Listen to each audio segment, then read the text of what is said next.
प्रश्न बने हैं। इस बात को मैं दोबारा रिपीट करना चाहूँगा कि आर्ट एंड कल्चर वाले पोर्शन से प्रश्न बने हैं, है ना।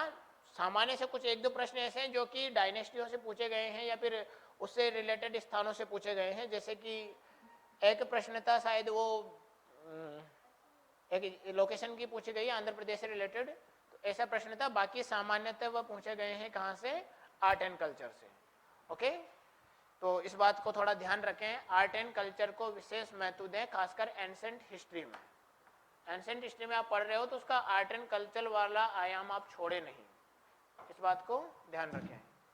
आप पढ़ रहे हो इस प्रकार से फैक्ट की, मान लीजिए कि कौन सा स्थल कहाँ पर मौजूद है,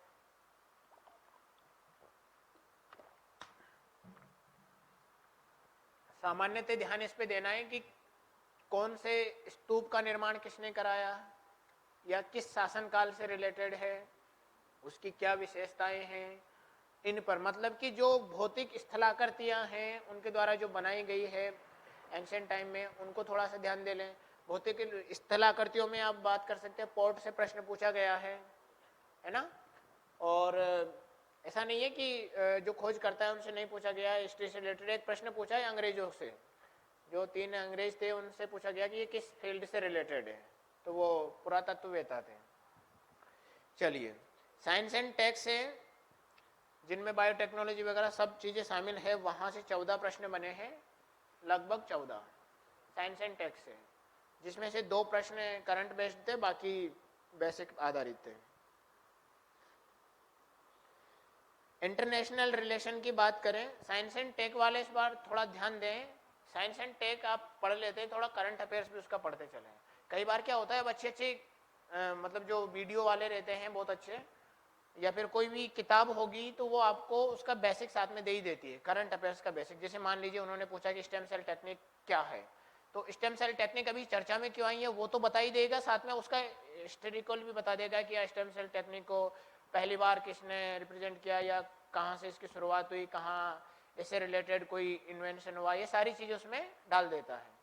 तो थोड़ा उसका करंट अफेयर जरूर देखते चलें। अगर आप पढ़ रहे हो, नेक्स्ट टाइम आपको सबको देना है जो, हाँ कुछ कह रहे हो, अच्छा हाँ, तो सभी को ध्यान रखना है, साइंस टेक का करंट अफेयर्स बढ़िया थोड़ा सा पढ़ के चले उस, हाँ डिफेंस भी शामिल है, डिफेंस टेक्नोलॉजी भी इसमें शामिल है। जैसे पूछा गया है ना, डिफेंस टेक्नोलॉजी में एक प्रश्न आया है कि अग्नि 5 मिसाइल क्या है, क्रूज मिसाइल है ना, और उसको क्या करने के लिए, मतलब उसको प्रक्षेपित करने के लिए क्या करना पड़ता है, पूरे समय के लिए ईंधन चाहिए होता है।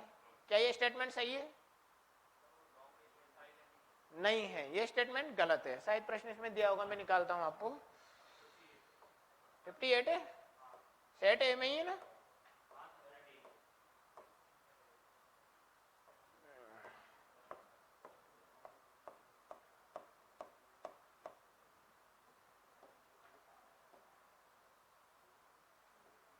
ठहर जा भाई, ठहर जा।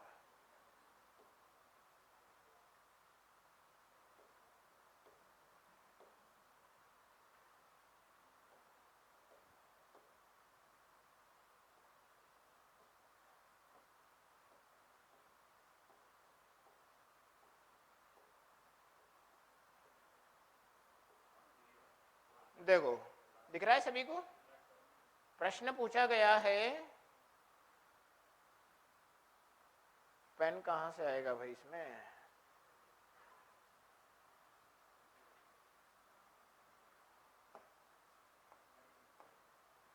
कहां गया?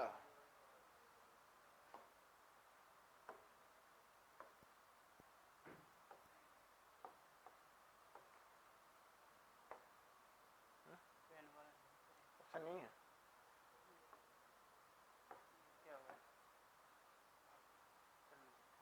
करिए सर, पेन लाइए। बलराम सर की बड़ी याद आती है ऐसे मामलों में। सर कहाँ गए? बलराम सर कुछ समय के लिए बालाघाट गए हैं, है ना। कोई उदास तो नहीं है? हो सकते हो आप, ये उदासियां भी आनी चाहिए। कुछ समय के लिए ही गए, फिर उसके बाद में पुनः वापस आ जाएंगे अपने स्थान पर, है ना। क्लाइमेटोलॉजी लगभग लगभग उन्होंने कंप्लीट करा दिया है, उसके बाद आगे का पोर्शन संतोष सर संभालेंगे, ठीक है। और जैसे ही उनको बुलाया जाएगा उसके बाद में आपका कंटिन्यू रहेगा ना। किसी संस्था के विशेष कार्य के लिए उनको भेजा गया है और ये ऑर्डर्स कंपलसरी है, वो मानना ही पड़ता है ना, हमारे लिए भी उनके लिए भी, सबके लिए। ठीक है, कोई इशू नहीं है सर, चलो ऐसे ही कर लेते हैं, छोड़िए। तो प्रश्न पूछा है, पहला प्रश्न, पहला स्टेटमेंट पढ़िए, बैलिस्टिक मिसाइल अपनी पूरी उड़ान में अध्वनिक चाल पर प्रधार नोदित होती है, जबकि क्रूज मिसाइल केवल उड़ान के लिए आरंभिक चरण में रॉकेट संचालित होती है। समझ पा रहे हो हिंदी वालों? देख लो, प्रधार नोदित क्या शब्द है ना, अध्वनिक। ये तो बाकी और तो आप समझ जाते हो। ध्यानपूर्वक इसलिए कहना चाह रहा हूं कि जो जिनको लगता है कि जो जल को पानी बोलते हैं वो पानी ही ना बोले, वो पता चले कि उनको जल भी याद होना चाहिए। ऐसे ऐसे सीसेट वाल उनसे पूछिए जिन्होंने पेपर दिया है या जिन्होंने पढ़ा है, आपको भी महसूस होगा। सीसेट में अगर आप कॉम्प्रहेंसिव पर ही आधारित जाते हो या आपको लग रहा है कि मेरा मैथ ठीक नहीं है, मैं कॉम्प्रहेंसिव बेस्ड ही मैं क्वालिफाई कर जाऊंगा या कर जाऊंगी, तो थोड़ा ध्यान पूर्वक करें, पढ़ें उसकी लैंग्वेज को। इतना कठिन लैंग्वेज है कि एक बार आप ऊपर की 3 लाइनों को पढ़ोगे, नीचे की 3 लाइनों पे पहुंचने के बाद ऊपर की 3 लाइनें दिमाग से गायब हो जाएगी और पूरा कॉन्सेप्ट बना करके फिर वो बोलेगा कि कौन सी अवधारणा सही है। अवधारणा तभी तो समझ में आएगी जब पूरा वो पैराग्राफ समझ में आएगा और थोड़ा सा उस पर आप फोकस कर रहे हो ध्यानपूर्वक, तो आप समय आपका चला जाएगा। यानी कि अगर आप उसको गहराई से समझने का प्रयास कर रहे हो, 2 या 3 मिनट उसमें लगा रहे हो, तो आपका समय गया। हाँ जी, हाँ मैं बिल्कुल साथ में लूंगा ना, भी पहले इसको शामिल कर ले। दूसरा है अग्नि 5 के बारे में। ठीक है, यहाँ पर बैलिस्टिक मिसाइल अपनी पूरी उड़ान अध्वनिक चाल पर प्रधार नोदित होती है, जबकि क्रूज मिसाइल केवल उड़ान के आरंभिक चरण में रॉकेट संचालित होती है। अग्नि 5 मध्यम दूरी की पराध्वनिक क्रूज मिसाइल है, जबकि ब्रह्मोस ठोस ईंधन चलित अंतर महाद्वीपीय बैलिस्टिक मिसाइल है। अब इसी का थोड़ा इंग्लिश देख लेते हैं। Ballistic missile are jet propelled at subsonic speed throughout their flights, while cruise missiles are rockets powered only in the initial phase of flight. और सेकंड स्टेटमेंट है, अग्नि 5 is a medium range supersonic cruise missile, while BrahMos is a solid fueled intercontinental ballistic missile. क्या मानना है आपका? Second गलत है, second कथन गलत है बिल्कुल। यानी कि अग्नि 5 क्या है? बैलिस्टिक मिसाइल है, क्रूज मिसाइल नहीं। क्रूज मिसाइल क्या होती है? हाँ, सरफेस पे चलती है ना। जैसे मान लीजिए कि ये कोई मिसाइल है और इस मिसाइल को मैंने टारगेट करना है इधर, तो ये क्या है कि ये इस प्रकार से नहीं चलेगी, इस परवलयाकार पथ में। क्रूज मिसाइल क्या रहेगी कि यार मान लीजिए टारगेट यहाँ पर चलित है, यानी कि ये मूवेबल है, यहाँ से यहाँ जा रहा है, कभी यहाँ जा रहा है, मैंने तो बस इसको सेट कर दिया कि इसको ठोकना है। यहाँ से इसने स्टार्ट किया और ये घूमते हुए सतह से सतह पर टेढ़ी मेढ़ी जैसे भी जाए, पर ये जाकर के इसको टारगेट को हिट कर देगी। इसको बोलते हैं ये दागो और भूल जाओ मिसाइल प्रणाली पर आधारित है। मतलब कि एक प्रकार से आप छोड़ो और उसके बाद में ये जाकर के टारगेट को हिट कर देगी। आपको टेंशन लेने की जरूरत नहीं है, टारगेट एक स्थान बदल भी ले भले, कोई इशू वाली बात नहीं। ये क्रूज मिसाइल है। जबकि बैलिस्टिक क्या होता है? बैलिस्टिक में ये वाली सिस्टम चलता है। बैलिस्टिक में क्या कर सकते हैं हम, यहां से बैलिस्टिक में यहां से छोड़ा और डायरेक्ट यहां पर अगर टारगेट है और यहां पर ही टारगेट को हिट करना रहता है। टारगेट अगर स्थान चेंज कर दिया तो बैलिस्टिक वहीं रह करके फट जाएगी, पर वो हिट नहीं कर पाएगी। बैलिस्टिक मिसाइल को छोड़ने के लिए क्या करना पड़ता है? ईंधन की आवश्यकता होती है। स्टेटमेंट सेकंड फर्स्ट पढ़िए, क्या कह रहा है? जेट प्रोपेल्ड, यानी कि इसमें इसको भी क्या कह रहा है? वो गलत कह रहा है। यानी कि ये कह रहा है कि बैलिस्टिक मिसाइल में क्या करना पड़ता है? पूरे ईंधन की आवश्यकता रहती है, जबकि ऐसा नहीं है। बैलिस्टिक मिसाइल में जब छोड़ते हैं तभी ईंधन चाहिए, बाद में वो किसकी गति से, किसके कारण चलता है?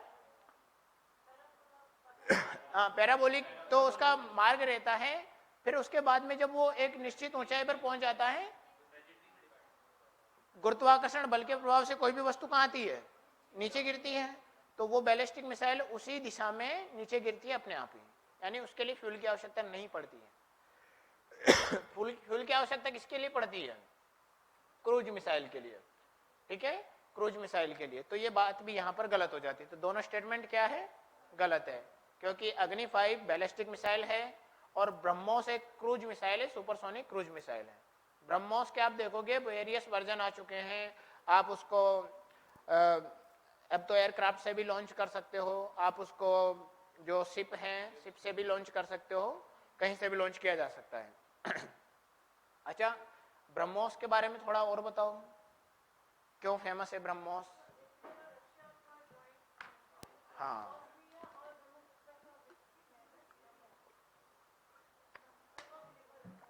कौन सी रिवर थी वहां की? ओशनिया नहीं है, मॉस्कोवा, ठीक है, मॉस्कोवा। मॉस्कोवा एक नदी है, कहां पर? रशिया में। और यहां पर कौन सी नदी है भारत में? ब्रह्मपुत्र, है ना। तो इन दोनों से निकाला शब्द निकाला गया, मॉस्को से निकाल गया मॉस और यहां से निकाल दिया गया ब्रह्म, यहीं से बना ब्रह्मोस। और ये इंडिया और रशिया का जॉइंट वेंचर है, और जॉइंट वेंचर के नाते ही ये क्या कर रहे हैं, दोनों एग्रीमेंट इन्होंने किया हुआ है कि हम यहाँ से आपके लिए स्थान उपलब्ध कराएंगे। मतलब इंडिया ने रशिया को स्थान उपलब्ध कराया है, भारत में बनाई जा रही है, रशिया टेक्नोलॉजी दे रहा है, इंडिया उसको जो भी उसमें लगने वाले पार्टिकल्स वगैरह हैं, जो भी पार्ट्स वगैरह हैं, वो उसमें प्रदान कर रहा है। और बाकी दोनों का जॉइंट वेंचर है। और ब्रह्मोस मिसाइल को बेचने की अनुमति भी भारत को मिल चुकी है रशिया के द्वारा। तो ब्रह्मोस बेचने के कई देशों के साथ वो भी चल रही है डील वगैरह भी। अब ये क्या है, ये चर्चा में क्यों है, क्या चल रहा था? ऐसा कुछ था क्या?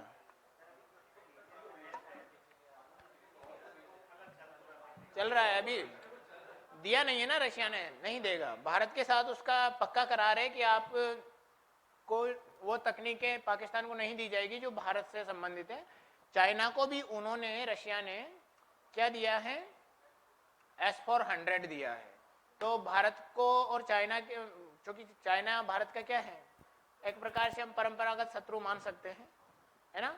तो परंपरागत शत्रु के नाते हमें चाइना से तो डिफेंस करना है, और उसी को उसने S-400 दे दिया, तो हमारे लिए तो फायदेमंद है नहीं S-400। फिर भी दोनों की बातें एक दूसरे को शेयर नहीं की जाएगी। रशिया के साथ एग्रीमेंट हो चुका है कि हमारी जो बातें हैं या हमारे जो इसमें आपने जो टेक्नोलॉजी दी है उसको आप उनके साथ शेयर नहीं करोगे, नहीं तो क्या हो जाएगा, धोखा हो जाएगा, दोस्ती में दगेबाजी हो जाएगी, ठीक है। अब ऐसे प्रश्न, ये डिफेंस टेक्नोलॉजी का पार्ट है जो कि साइंस टेक से संबंधित है। ओके, देखो रॉकेट किस प्रकार से चलता है, आपने यहां से किया, रॉकेट को थ्रस्ट दिया, ऐसे समझिए। मान लो कि यहां कोई एक ये रॉकेट है, अब रॉकेट को हमें अंतरिक्ष में पहुंचाने के लिए क्या करना पड़ता है, फ्यूल देना पड़ता है। यहां से ये फ्यूल चैम्बर से फ्यूल क्या करता है, जलता है, और ये इसको थ्रस्ट देता है, और थ्रस्ट देकर ये ऊपर पहुंचा दिया जाता है। ठीक यही रॉकेट वाला सिस्टम बैलिस्टिक मिसाइल प्रणाली में लागू किया जाता है। बैलिस्टिक मिसाइल कुछ नहीं है, वो भी एक रॉकेट ही है। अंतर किस बात का है कि रॉकेट में हम लोग इस वाले चेंबर में क्या करते हैं, सैटेलाइट रख देते हैं, और जबकि बैलिस्टिक मिसाइल में यहाँ पर क्या रख देते हैं, वॉर हेड रख देते हैं, मतलब कि हिंदी में क्या बोलते हैं, वो विस्फोटक सामग्री रख देते हैं।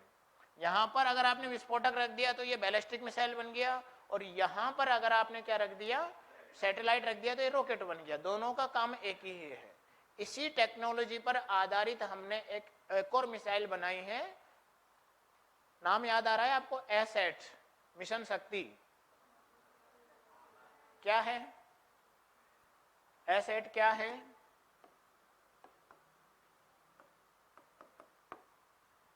सीसेट तो सुना है, एसेट क्या है, सीसेट की फुल फॉर्म, अरे नहीं पता क्या, सिविल सर्विसेज एप्टीट्यूड टेस्ट। दिया होगा ना, सीसेट तो शब्द हो गए अभी आप। देखो समझो, वो एक जोक था, सीसेट हमारे टॉपिक का भाग है, मतलब सेकंड पेपर है। प्रीलिम्स का एसेट होती है anti satellite missile technology, anti satellite missile technology. अब शब्द पे जाओ, वही जो अभी आप बात कर रहे हो ना कि रॉकेट में क्या अंतर है। मान लो कि अंतरिक्ष में कोई रॉकेट ये घूम रहा है, हमने एक रॉकेट से क्या किया, यहाँ पर वार हेड रख दिया, रॉकेट में ही वार हेड रख दिया, और हम क्या कर रहे हैं, रॉकेट को जैसे अंतरिक्ष में भेज रहे हैं, यहाँ पर कोई सैटेलाइट दुश्मन का चल रहा है, इसने जाकर के इसको हिट कर दिया सैटेलाइट को अंतरिक्ष में। इतनी टेक्नोलॉजी भी हमने अब, इतनी क्षमता भी हमने अब हासिल कर ली है। तो ये सैटेलाइट को मारने के लिए एक ऐसी मिसाइल बना ली हमने जो अंतरिक्ष में जाकर भी हिट कर सकती है। अब इसका फायदा क्या होगा, हम इंटरकॉन्टिनेंटल बैलिस्टिक मिसाइल बना सकने में सक्षम हो चुके हैं। भले हम दुनिया को ऑफिशियली नहीं कहें कि हमारे पास ये क्षमता नहीं है, लेकिन सोचिए जब हम अंतरिक्ष में जाकर किसी चीज को फोड़ सकते हैं तो इंटरकॉन्टिनेंटल बैलिस्टिक मिसाइल आराम से बना सकते हैं। और कई सारे देश तो हमारे ऊपर ब्लेम भी लगाते हैं कि इंडिया का जो अग्नि 5 है या अग्नि 6 जो ला रहा है, आ गया क्या, नहीं आया अभी, लेकिन अग्नि 6 पे जो काम कर रहा है वो अग्नि 5 को ही उन्होंने बोल रखा है कई सारे देशों ने। जैसे पाकिस्तान तो हर बार उठाता है कि इंडिया का जो अग्नि 5 है वो इंटरकॉन्टिनेंटल बैलिस्टिक मिसाइल है। तो हम ऐसा कर सकते हैं, ऑफिशियल डिक्लेरेशन नहीं कर सकते हम, क्योंकि हम एक शांति प्रिय देश है, हम डराते नहीं है। ठीक है भाई, आपको समझ में आएगा रॉकेट। और अब जो आप जेट प्रोपेल्ड जेट, यानी कि वही जिसमें हम लोग जेट, आप देखो फाइटर जेट होते हैं, उसको हमें बार बार थ्रस्ट देना पड़ता है। इसको तो एक बार थ्रस्ट दिया, उसके बाद ये अंतरिक्ष में पहुंच गया रॉकेट, यानी कि एक सीमा रहती है ना जिसको हम लोग बोलते हैं गुरुत्वाकर्षण सीमा। हमने सैटेलाइट को भेजने के लिए रॉकेट में क्या किया, एक निश्चित गति से, अब वो निश्चित गति को क्या बोलते हैं हम लोग, पलायन वेग, है ना, पलायन वेग से भेजा। और पलायन वेग से अगर ये सीमा को पार कर गए, उसके बाद वस्तु अंतरिक्ष में तैरती रहेगी, कोई उसके लिए हमें फ्यूल देने की आवश्यकता नहीं पड़ेगी। जबकि यहाँ पर हमें जो फाइटर जेट होते हैं उनको उड़ाने के लिए फ्यूल चाहिए रहता है, लगातार फ्यूल उनको देना रहता है। तो बैलिस्टिक मिसाइल जो है वो इस टेक्नोलॉजी पर काम करती है, और जो सुपरसोनिक या मतलब जो क्रूज मिसाइल होती है वो इस पर जेट प्रोपेल्ड पर काम करती है।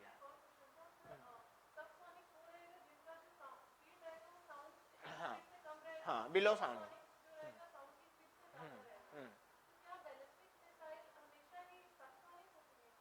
ऐसा ऐसा नहीं है, वो तो उसके ऊपर हम डाल सकते हैं कि उसकी स्पीड पर निर्भर करता है, कितनी स्पीड की हमने, यानी कि उसकी सारी चीज़ों को देखा जाता है।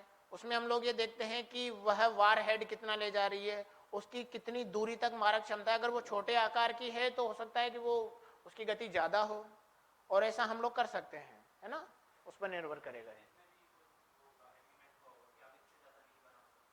देखो ये एग्रीमेंट भारत के बीच में तो नहीं हुआ, भारत के संदर्भ में तो, पर रशिया और अमेरिका के बीच में था, पहले था। इंटरकॉन्टिनेंटल बैलिस्टिक मिसाइल हम लोग नहीं बनाएंगे, या मिड रेंज की जो बात चलती है उसकी नहीं बनाएंगे। पर क्या हुआ, पिछले 2-3 सालों पहले, 2 साल पहले की बात है, रशिया ने, चाइना ने, यूएसए ने इस एग्रीमेंट को खारिज कर दिया जब डोनाल्ड ट्रंप की सरकार थी।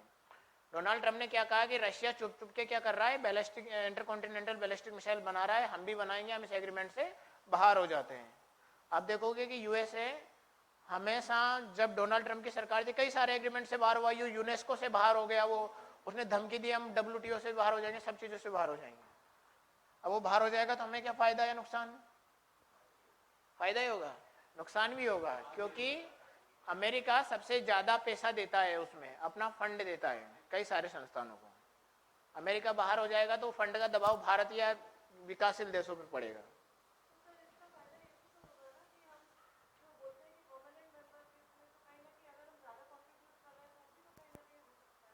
देखो अमेरिका, बिल्कुल मैन पावर हम ही देते हैं, बिल्कुल बिल्कुल बिल्कुल।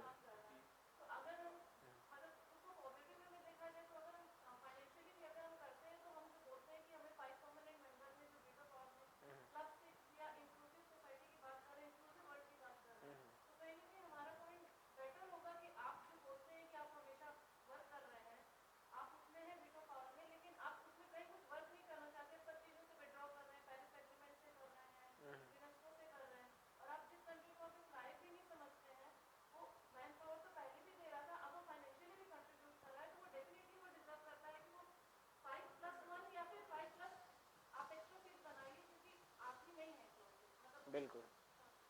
पर अब आप ये देखिए कि इसमें देशकाल परिस्थिति वाला यानी टाइम कंट्री सिचुएशन देखिए, पिछले इतिहास को उठा के देखेंगे तो पिछले 30 से 35 सालों के इतिहास में भारत और अमेरिका के संबंध काफी सुधरे हैं।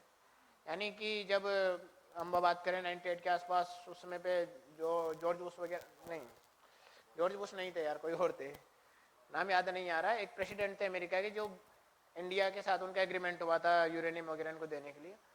उस समय से हमारे रिलेशन उनके साथ अच्छे हैं और हर बार में चारों कंट्री हमारे साथ क्या कर रही है, जो परमानेंट मेंबर हैं उनमें 4 देश ऐसे हैं जो हमारे साथ सहमत हैं कि इंडिया को परमानेंट मेंबर बनाया जाए यूएनएससी का। अड़ंगा कौन लगाता है? चाइना। अब सोचो अगर हमारा एक अच्छा मित्र है अमेरिका, अगर वो भी बाहर हो रहा है, जो चाइना को कंट्रोल करता है या कर सकता है। देखो उस समय पे आप देखोगे उनकी परिस्थितियां थी, जब डोनाल्ड ट्रंप आए थे उस समय पे नेशन फर्स्ट की बात करते थे, अमेरिका फर्स्ट की बात करते थे, हम भी नेशन फर्स्ट की बात करते, वो कहता अमेरिकन फर्स्ट। उस समय पे उसी पॉलिसी के कारण उन्होंने क्या किया, कई सारी चीजों से विड्रॉल कर लिया।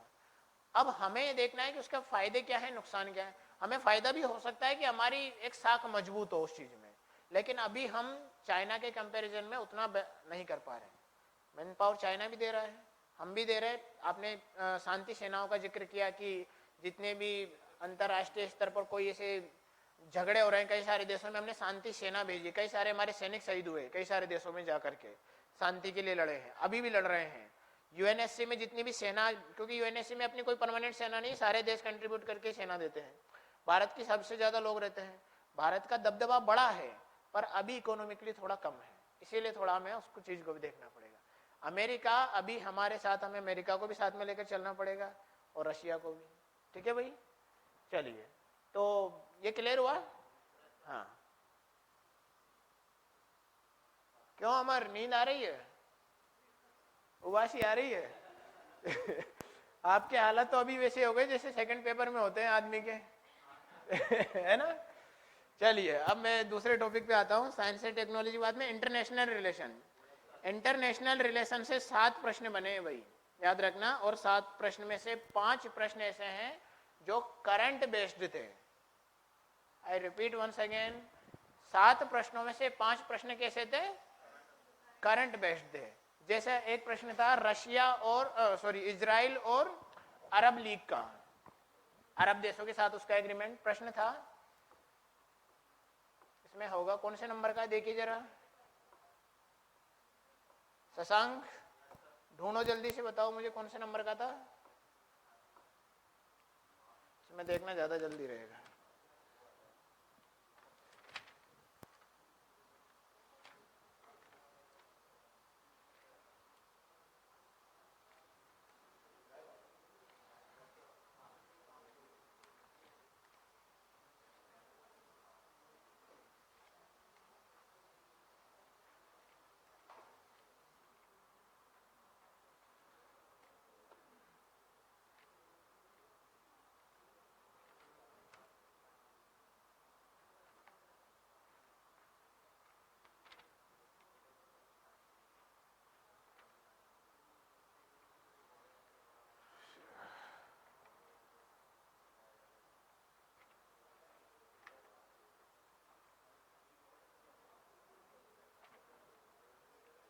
नाइन्टी 94 है भाई, एकदम लास्ट में चले जाते हैं।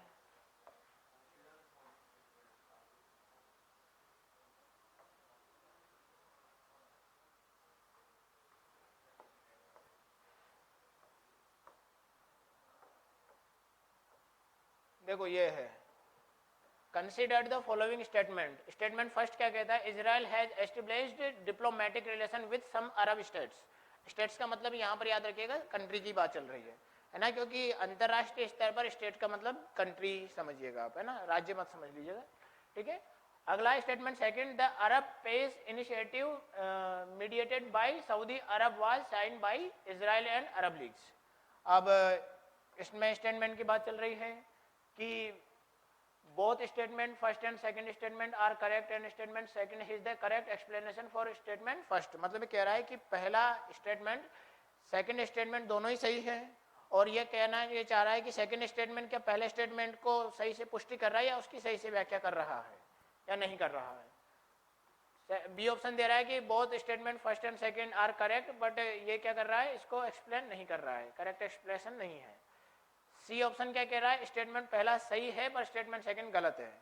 डी ऑप्शन क्या कह रहा है, स्टेटमेंट फर्स्ट सही नहीं है, स्टेटमेंट सेकंड ही सही है। अब थोड़ा इसका हिंदी भी देख लेते हैं।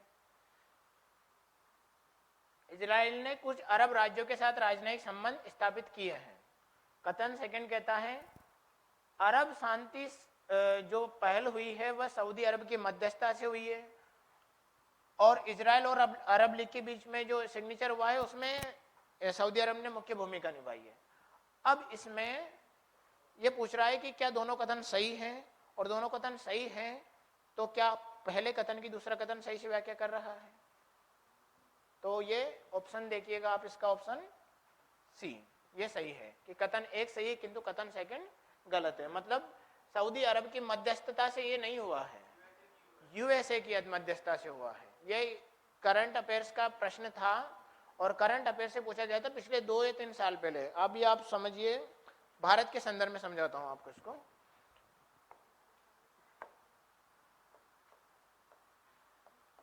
I2U2 का नाम सुना है किसी ने? बताओ क्या है। I2 मतलब इंडिया और दूसरे आई का मतलब इजराइल है ना, ठीक है।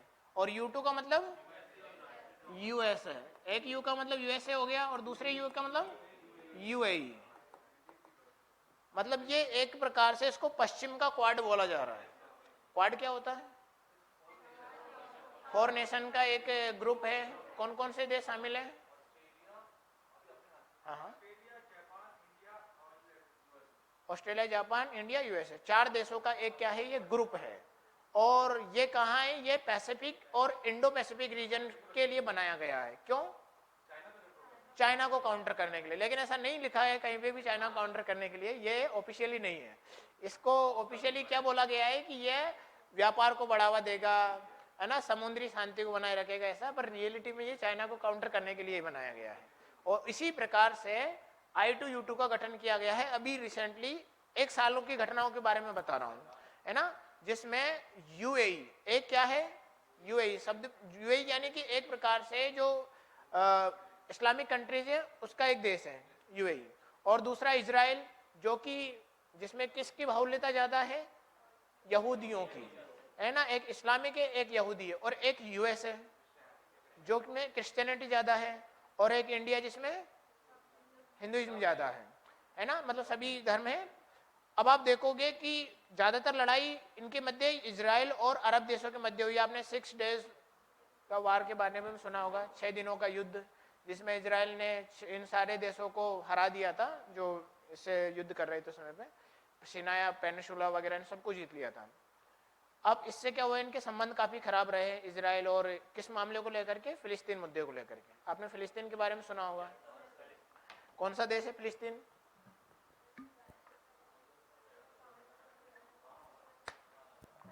किस किस कॉन्टिनेंट में पड़ता है पहले तो बताओ। एशिया में ही है? पक्का एशिया ही? हाँ। एशिया के किस पार्ट में? मिडिल ईस्ट किसको बोलते हैं? 17 कंट्रीज कहाँ है एशिया के? किस भाग में? पश्चिम भाग में। मिडिल ईस्ट मतलब वो पूरे विश्व के संदर्भ में मिडिल ईस्ट इसको बोला जाता है। वैसे ही पश्चिम एशिया के देश में है, ठीक है। जहां पर एक देश हुआ करता था बहुत पहले, 1949 के पहले, जिसका नाम था फिलिस्तीन। 1949 के बाद में वहां पर यहूदी बहुल लोगों ने उन क्षेत्रों पर कब्जा जमाना शुरू किया। फिर उसके बाद में निरंतर संघर्ष चलता रहा। इजराइल फिलिस्तीन विवाद, ये कई सालों का लंबा विवाद चलता रहा। और आज फिलिस्तीन के जो क्षेत्र हैं वो, फिलिस्तीन एक देश ही नहीं रह गया एक प्रकार से। उसका केवल 2 क्षेत्र हैं जो कि जिनमें फिलिस्तीन के जो नागरिक है वो रहते हैं। एक तो गाजा पट्टी है और एक वेस्ट बैंक है, वो क्षेत्र है केवल। बाकी सारा भाग इजराइल का है। आज इजराइल फेमस है। अब चूंकि फिलिस्तीन तो इतिहास बनकर रह गया और इजराइल आज वर्तमान है। आज मतलब एक प्रकार से इजराइल क्या है? हाँ, उगता सूरज बोल सकते हैं। अब उगते सूरज से कौन दोस्ती नहीं करना चाहता? हमने कल, जानकारी नहीं है मैम, किसी से पूछ लीजिए जी, ये क्लास चल रही है। कहाँ थे हम? हाँ, उगते सूरज पर। कल एक गाना भी दोहराया था ना हमने, चढ़ते सूरज को सलाम करती दुनिया सारी। तो इजराइल के साथ यही है कि वो आर्थिक रूप से बहुत सक्षम है, टेक्नोलॉजी के मामले में बहुत सक्षम है, और इसके अलावा यूएसए से अच्छे रिलेशन होने के कारण भी इंटरनेशनल दबदबा उसका बहुत अच्छा है। इस कारण से आज सारे अरब के देश धीरे धीरे उसके साथ में एग्रीमेंट कर रहे हैं, और इसमें मध्यस्थता का काम कर रहा है कौन? यूएसए। अब धीरे धीरे यूएसए के साथ में अन्य जो अरब के देश है वो भी साथ में आ रहे हैं इजराइल के, और इसके साथ में जो मिडिल ईस्ट के देश हैं, जो जिनको हम लोग इस्लामिक कंट्रीज बोलते हैं, वह भी उसके साथ आ रहे हैं धीरे धीरे। कुछ ऐसे हैं जो उनके परंपरागत दुश्मन है, तो अभी वो नहीं आ रहे हैं फिलिस्तीन मामले पे, लेकिन उनको आना पड़ रहा है, उनकी मजबूरी है, क्योंकि इजराइल आर्थिक रूप से बहुत सक्षम है। आर्थिक रूप से सक्षमता के कारण ही इंटरनेशनल रिलेशन चेंज होते रहते हैं। ठीक है, अब ये प्रश्न भले ही आपको लग रहा होगा इंटरनेशनल रिलेशन का है, लेकिन ये इंटरनेशनल रिलेशन में भी करंट अफेयर्स का है। करंट अफेयर्स का इसीलिए क्यों है, क्योंकि आप देखोगे आए 8 दिन 15 दिन में एक बार आप सुन ही लेते हो कि इजराइल और फिलिस्तीन में चल रहा है विवाद, है ना। कभी तो वहाँ की जो मस्जिद है, आपने सुना होगा ना, अल अक्सा मस्जिद, तो अल अक्सा मस्जिद को लेकर के काफ़ी ज़्यादा उनका चलता रहता है कॉन्फ्लिक्ट। कभी इजरायली आर्मी वहाँ घुस जाती है, कभी वहाँ के लोग वहाँ फायर कर देते हैं, ऐसा चलता रहता है। इसीलिए ये करंट से पूछा गया है और इंटरनेशनल रिलेशन का टॉपिक है। ऐसा ही प्रश्न एक और पूछा गया है इंटरनेशनल रिलेशन से,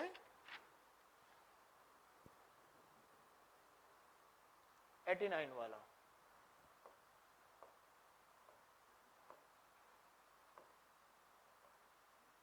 देखो पढ़ो 89 वाला। The Stability and Growth Pact of European Union is the treaty that limit that level of budgetary deficit the countries of European Union. Second statement है, make the countries of the European Union to share their infrastructure facilities. तीसरा है, enables the countries of the European Union to share their technologies. अब इसमें कह रहा है कि how to many above statement are correct. अब इसीलिए मान लो आपको एक उदाहरण मान लेते हैं कि आपको ये ऑप्शन पता था, अब आपको ये ऑप्शन पता नहीं था, ये भी थोड़ा थोड़ा आपको डाउट में था, अब कैसे एलिमिनेट करोगे इसको? पहले तो आ जाता था कि कथन 1 और 2 सही है, कथन 2 और 3 सही है। तो अगर आपको पता है कि कथन 2 तो गलत है और 3 ऑप्शनों में दिया हुआ है कि कथन 2 और 1 सही है, 4 और 2 सही है, 3 और 2 सही, तो आपको पता है कि कथन 2 गलत है, मतलब जिसमें 2 गलत है तो वो तो सारे गलत हो गए, एक ही सही रहेगा। पहले ऐसे कर लेते थे, इतना मजा था पहले तो। अब ऐसा गया काम, जो लगाते थे कि अंदाजे से लगा देंगे, उनका अंदाजा अब ख्याली पुलाव बनकर रह गया। ठीक है, तो अब हमें इस बात को ध्यान रखना है कि जितने हमें पता है तो ही आप श्योर कर सकते हो। मान लो आपको इसमें भी डाउट है तो भी आप इसमें करेक्ट लगा ही नहीं सकते। यानी कि जो भी चीज आप पढ़ रहे हो और थोड़ा गहराई से और समझकर पढ़ने का प्रयास करें, बहुत ज्यादा ना पढ़ें, वही चीजें पढ़ें। यूपीएससी के लिए खासकर मैं बोल रहा हूं कि जो उस समय पे आसपास प्रासंगिक है। मैं भले इसमें दिया हुआ है कि कुछ ही प्रश्न ऐसे हैं जो करंट अफेयर से रिलेटेड है, लेकिन ज्यादातर प्रश्न यानी कि हिस्ट्री में भी ऐसे प्रश्न होंगे जो कभी न कभी चर्चा में आए होंगे, उसका बेसिक पूछा गया है यूपीएससी में। 50% से ऊपर यूपीएससी में जो प्रश्न रहते हैं वो करंट से कहीं ना कहीं से लिंक होते हैं और उन्हीं को उठा करके वो पूछता है। नहीं तो सोचिए आप कि कैसे प्रश्नों को कहां से। अब देखिए अंतरराष्ट्रीय स्तर पर कुछ घटनाएं ऐसी घट रही थी, जैसे अभी एक और प्रश्न का मैं आपसे जिक्र करूंगा, कहां गया, कौन सा 86 कौन सा है?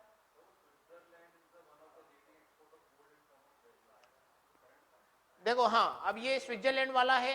अंतरराष्ट्रीय स्तर पर गोल्ड को लेकर के क्या चलती रहती है, खींचतानी चलती रहती है। अब आपको लगेगा कि ये एक बेसिक का भी हो सकता है या एक मिसलिनियस का भी हो सकता है। हमें लगेगा कि मिसलिनियस का प्रश्न है कि स्विट्जरलैंड के पास गोल्ड का रिजर्व सबसे ज्यादा है या नहीं है। चलो उसको करते ही हैं। 86 यही है।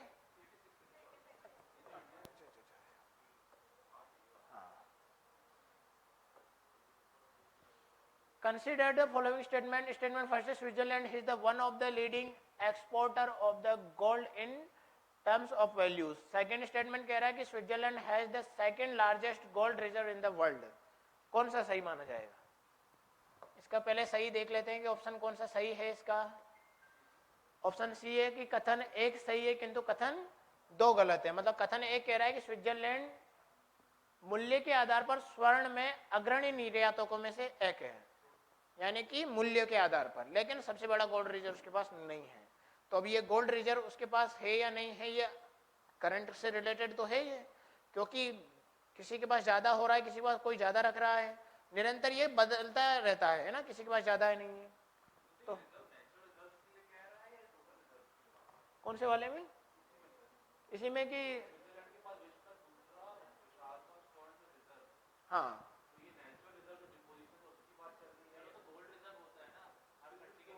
उसके संदर्भ में नहीं कह रहा, जो नेचुरल है, जो उसके पास रखा हुआ है, किसी देशों ने रखा हुआ है। ये बताओ, हम लोग जो भी पैसा वगैरह जमा कराते हैं, ब्लैक मनी वालों कहाँ कराते हैं? स्विस बैंक में। वही गोल्ड की बात है ना, वो नेचुरल रीजन नहीं है जो उसके भंडार पाए जा रहे हैं, उसकी बात मैं नहीं कर रहा।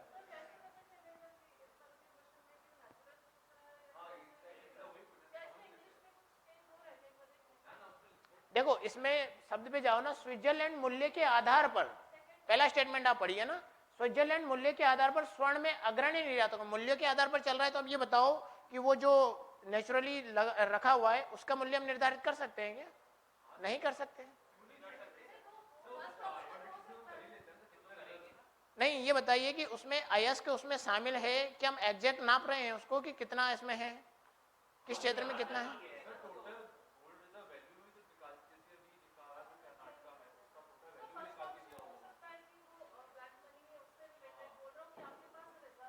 अच्छा,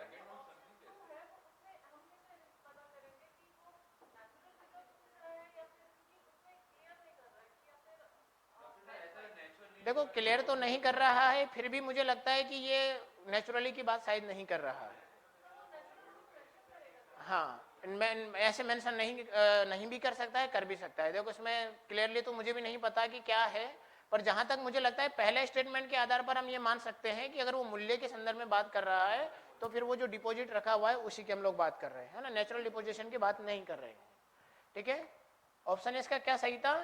स्विट्जरलैंड मूल्य के आधार पर स्वर्ण में अग्रणी निर्यातकों में से एक है। ठीक है, मूल्य के आधार पर, वैल्यू के आधार पर। ठीक है, ऐसे ही प्रश्न आप देखिए, एक और पूछा गया है हाल ही में 87 वाला। 87 वाला भी देखो, वो इसी से रिलेटेड है। देखो, हाल ही में संयुक्त राज्य अमेरिका यूएसए और यूरोपीय यूनियन के बीच में क्या हुआ? व्यापार और प्रौद्योगिकी परिषद की स्थापना की गई। ठीक है ना, ट्रेड एंड इंडस्ट्रियल काउंसिल की स्थापना की गई। और अब कथन दो क्या कह रहा है कि संयुक्त राज्य अमेरिका और यूरोपीय संघ ये दावा करते हैं कि इसके माध्यम से तकनीकी प्रगति और भौतिक उत्पादकता को अपने नियंत्रण में लाने का प्रयास कर रहे हैं। यह भी करंट अफेयर का प्रश्न है। और करंट अफेयर्स के प्रश्न में इन्होंने एक काउंसिल का गठन किया। इंटरनेशनल रिलेशन से तो ये वो कर रहा है, मैच कर रहा है, साथ में और क्यों इसको लाया गया होगा यूपीएससी के द्वारा? सोचो, कुछ दिमाग लगाओ। हाँ, ट्रेड एंड टेक्नोलॉजी से रिलेटेड। अंतरराष्ट्रीय स्तर पर अभी बाजार बहुत बुरी तरीके से प्रभावित हुआ है। क्यों? चाइना के इंटरवेंशन के कारण और रशिया यूक्रेन क्राइसिस के कारण। रशिया यूक्रेन क्राइसिस अभी छोड़ो, है? हाँ,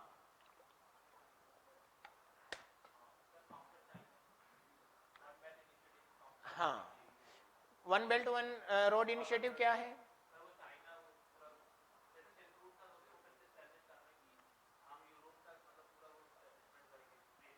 अच्छा, सिल्क रूट क्या है?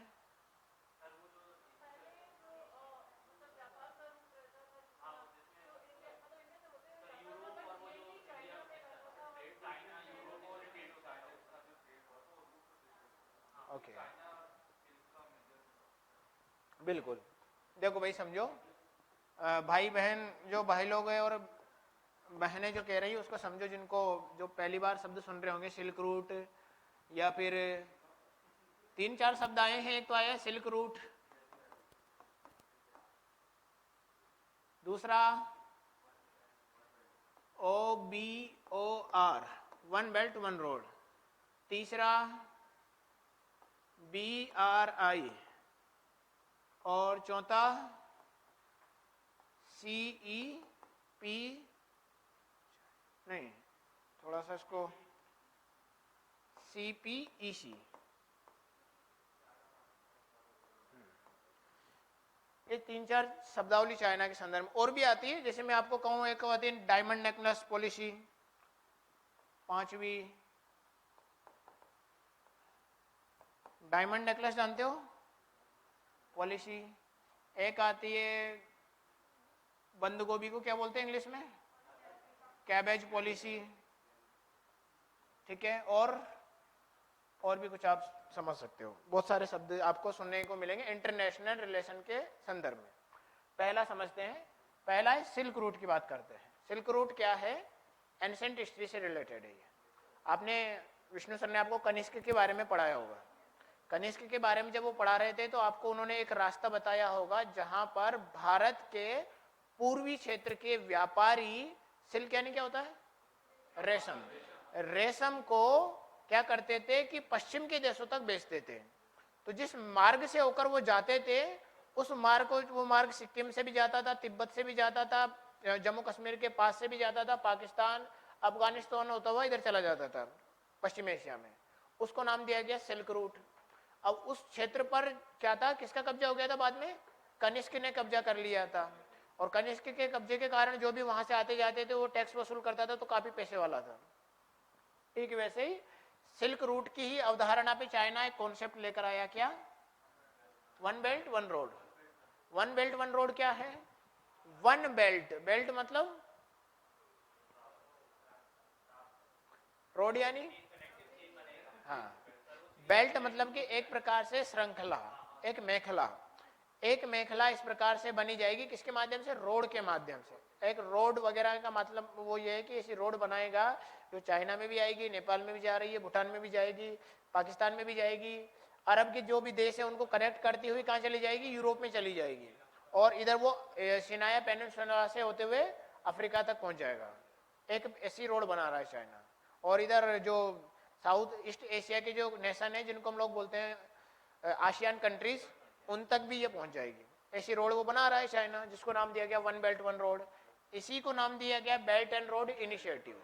बेल्ट एंड रोड इनिशिएटिव में क्या अंतर है कि इसमें वो क्या कर रहा है, उसमें वो समुद्री मार्ग का भी क्या कर रहा है, गठन कर रहा है। इसमें केवल बेल्ट की बात चल रही है, इसमें समुद्री मार्ग में पोर्ट वगैरह भी वो विकसित कर रहा है। जैसे आप देखिए हम्बनटोटा पोर्ट कहाँ है, श्रीलंका में। ग्वादर बंदरगाह,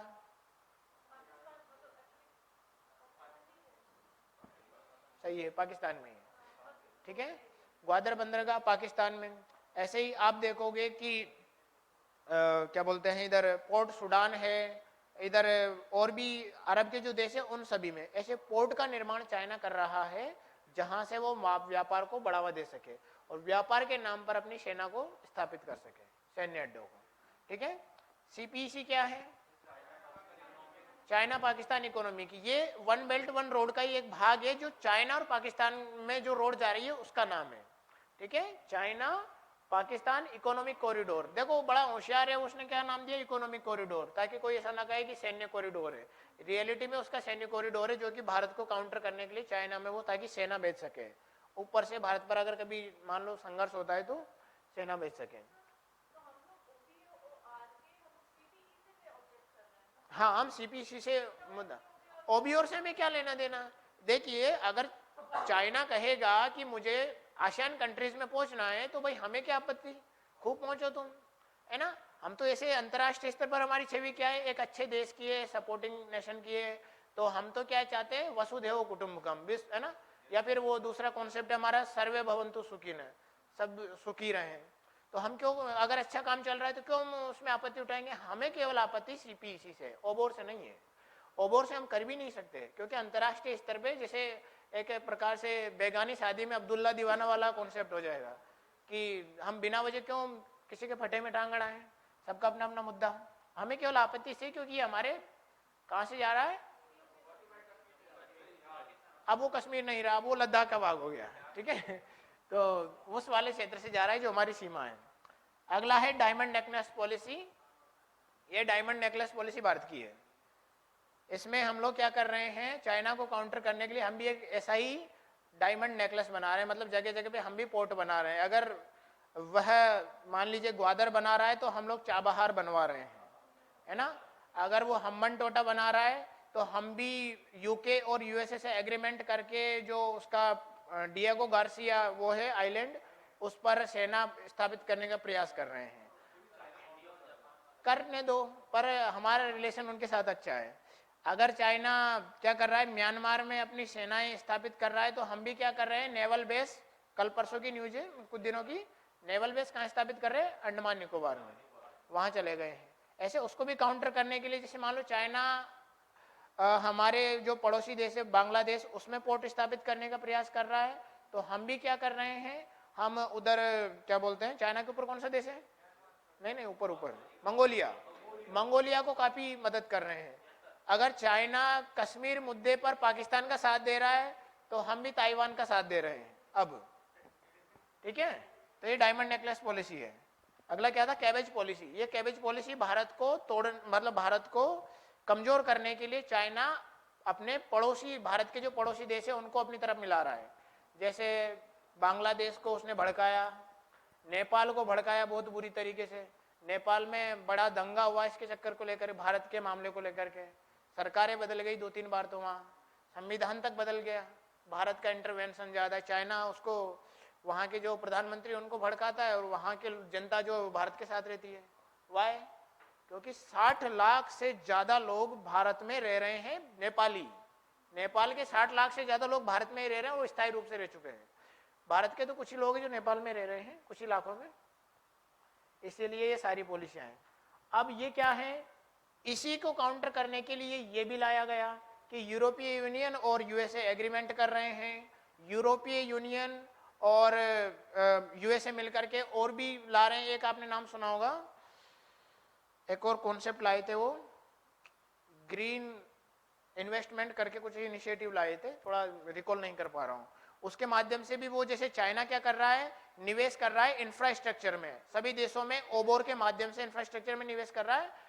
ग्रीन इन्वेस्टमेंट के नाम पर क्या कर रहे हैं, यूएसए और जो यूरोपियन देश है वो भी अब उन देशों को अपनी तरफ आकर्षित करने के लिए उसमें निवेश कर रहे हैं। ग्रीन इन्वेस्टमेंट, कुछ ऐसा पहल का नाम याद नहीं आ रहा। और इसके अलावा आप देखोगे चाइना को काउंटर करने के लिए कई सारे अब धीरे धीरे रीजनल वो बनने लगे हैं, ग्रुप बनने लगे हैं, जिसमें रीजनल ग्रुप में आप देख सकते हो, ये क्वाड भी एक प्रकार से मान सकते हैं, ITU2 भी मान सकते हैं। ऐसे रीजनल छोटे छोटे ग्रुप बन रहे हैं। बड़े ग्रुपों का महत्व कम रह गया है, छोटे ग्रुप ज्यादा बन रहे हैं। तो ये भी उसी का भाग था। तो इसमें कथन पहला सही है, यानी कि संयुक्त राज्य अमेरिका और यूरोपीय संघ दावा करते हैं कि इसके माध्यम से तकनीकी प्रगति और भौतिकता उत्पाद को नियंत्रण में लाएंगे। नहीं, ये गलत है। ये इन्होंने एग्रीमेंट किया है, ये कंट्रोल लाने की उन्होंने घोषणा नहीं करी है। देखो, ऐसी घोषणा कर ही नहीं सकते, कोई भी देश ऑफिशियली ऐसी घोषणा नहीं कर सकते कि हम किसी चीज को कंट्रोल कर लेंगे। अगर उन्होंने घोषणा कर दी तो फिर देश उनके विरोध में चले जाएंगे। तो इसमें पहला प्रश्न, पहला जो कथन है वो सही है। 84 भी डिस्कस करना है। हाँ भाई, 84 तो बहुत सिंपल है।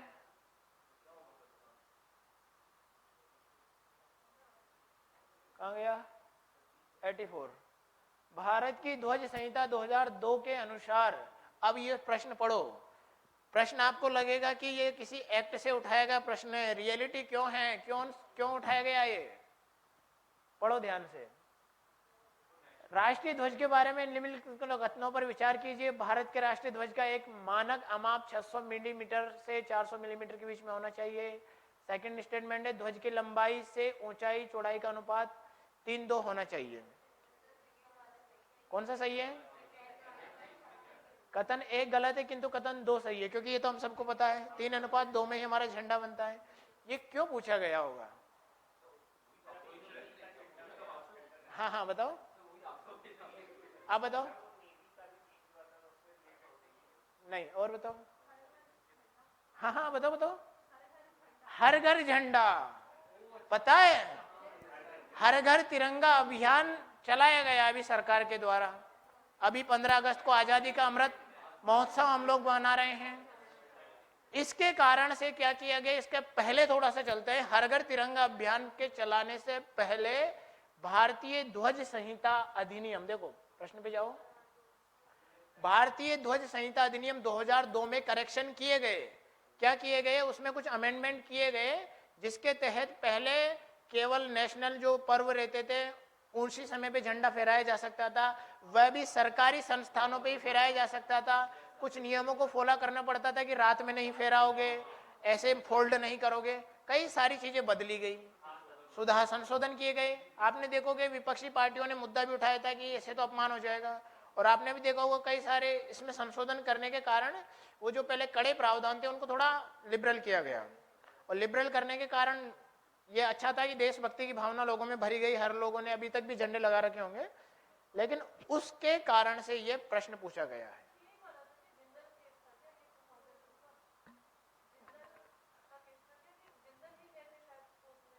किसको लेकर के?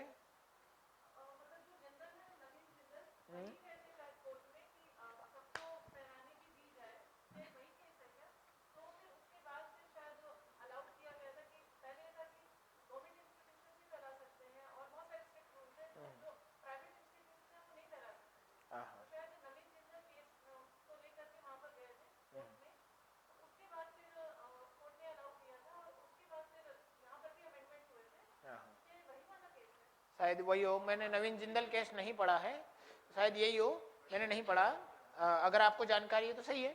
तो ये प्रश्न क्यों पूछा गया इसका थोड़ा ध्यान रखिएगा। ये करंट में हर घर तिरंगा अभियान हर जगह फेमस था, है ना, और करंट का प्रश्न है जबकि पूछा गया एक्ट से रिलेटेड है कि ध्वज संहिता अधिनियम 2002 है, तो ये ऐसे प्रश्न पूछे गए हैं। अब सोचिए, अब सोचिए किस लेवल से पूछा जा रहा है। अगला देखो, इन्वायरमेंट एंड इकोलॉजी से 13 प्रश्न पूछे गए इस बार, ध्यान पूर्वक समझें। एनवायरनमेंट एंड इकोलॉजी से 13 प्रश्न पूछे गए हैं। भाई आप देखोगे कि इस बार का एनवायरनमेंट इकोलॉजी काबिले तारीफ था। शुरुआत में ही चलते हैं, शायद पहले ही आएगा। हाँ देखो, भारत में जैव विविधता प्रबंधन समितियां नगोया प्रोटोकॉल के उद्देश्यों को हासिल करने के लिए प्रमुख कुंजी है। जैव विविधता प्रबंधन समितियों को अपने क्षेत्राधिकार के अंतर्गत जैविक संसाधनों तक पहुंच के लिए संग्रह शुल्क लगाने की शक्ति सहित पहुंच और लाभ सहित सहभागिता निर्धारित करने के लिए महत्वपूर्ण प्रकार्य है। कथन एक और दोनों ही सही है, यानी कि भारत में जो जैव विविधता समितियां हैं, बायोडाइवर्सिटी कमिटीज हैं, वो क्या करती है? Nagoya protocol. नगोया प्रोटोकॉल किससे रिलेटेड है? नगोया प्रोटोकॉल बायोडाइवर्सिटी से। नगोया कहाँ है? जापान में। जापान का एक शहर है नगोया, और वहां पर एक क्या हुआ था, सभी देशों ने मिलकर के एक एग्रीमेंट या एक प्रकार से कुछ रूल्स बनाए थे। रूल्स मतलब प्रोटोकॉल ही होता है। प्रोटोकॉल समझते हो ना? शायद कब हुआ था, मैं डेट रिकॉल नहीं कर पा रहा हूँ, या 1997 में हुआ था, 99 या 97, थोड़ा देख लीजिएगा, कोई गूगल करके देख लो। तो नगोया प्रोटोकॉल क्या है, ये तो पता है कि जैव विविधता से रिलेटेड है, और जैव विविधता में से रिलेटेड यानी कि भारत की बायोडाइवर्सिटी 2002 में तो भारत का जैव विविधता अधिनियम लाया गया था। नगोया प्रोटोकॉल पहले ही हो गया था। देखो कब हुआ था, भारत में उस नगोया प्रोटोकॉल के नियमों को फॉलो करने के लिए बायोडाइवर्सिटी एक्ट लाया गया 2002, और उसमें कई सारे प्रावधान किए गए थे। हम लोग बायोडाइवर्सिटी को क्या करने के लिए, संरक्षित करने के लिए ये सारे प्रावधान करेंगे।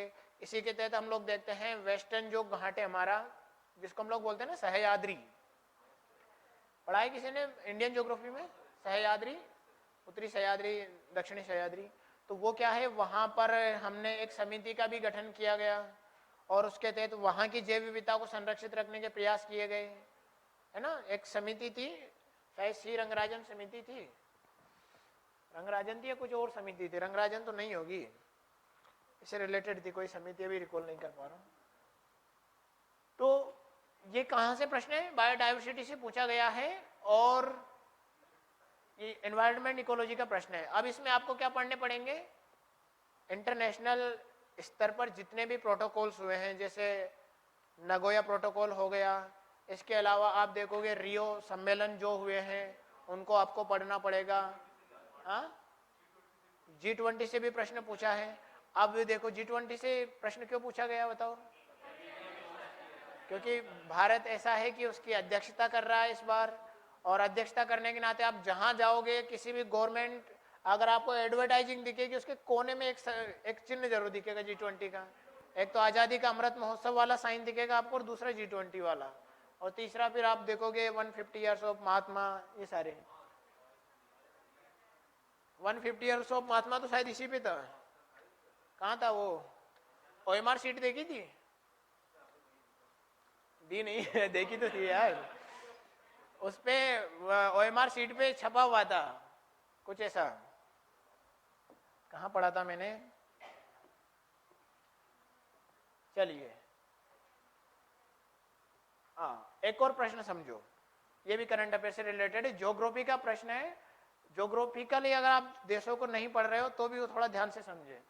निम्नलिखित में से कौन सा ऐसा देश दशकों से ग्रह कलह और खाद्य संकट से त्रस्त रहा और हाल ही में पिछले दिनों में अति गंभीर दुर्भिक्ष, दुर्भिक्ष मतलब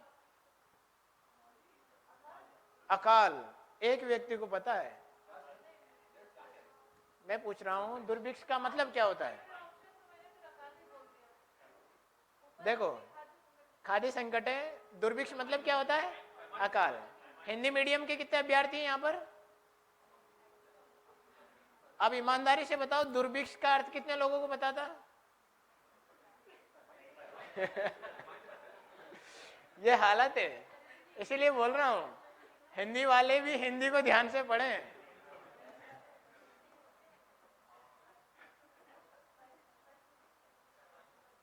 देखो, इंग्लिश में समझो, which one of the following countries has been suffering from the decades of civil strife and food storage and was the news in recent past to its very severe famine?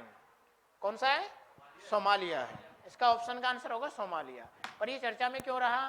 क्योंकि अंतरराष्ट्रीय स्तर पर ये लगातार बना हुआ था मुद्दे में, दशकों की बात आ गई, तो यानी कि कई सालों से एक समस्या चल रही थी कि सोमालिया के लोग अकाल से मर रहे थे, और अकाल से तो मर ही रहे थे, इसके साथ ही क्या मर रहे थे वो?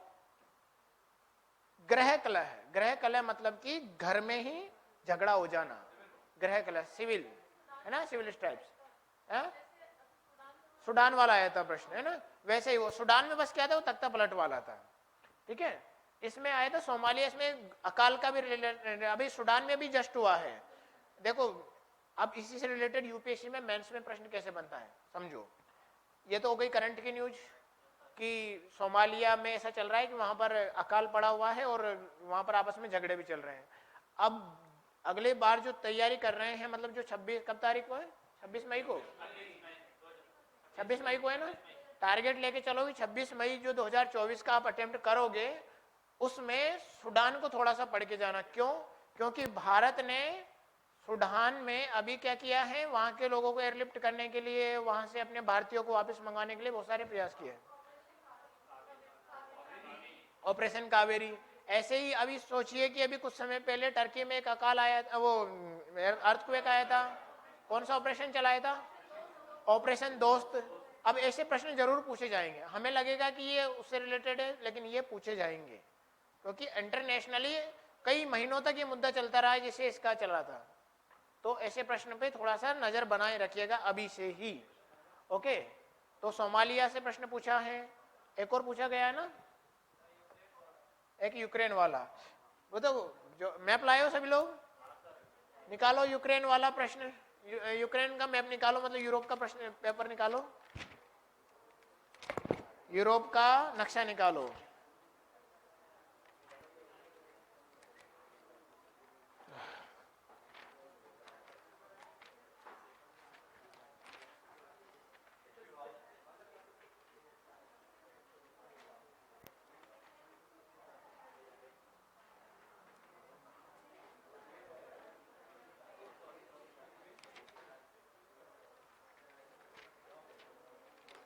कौन सा वाला प्रश्न था यूक्रेन वाला? 90 वाला।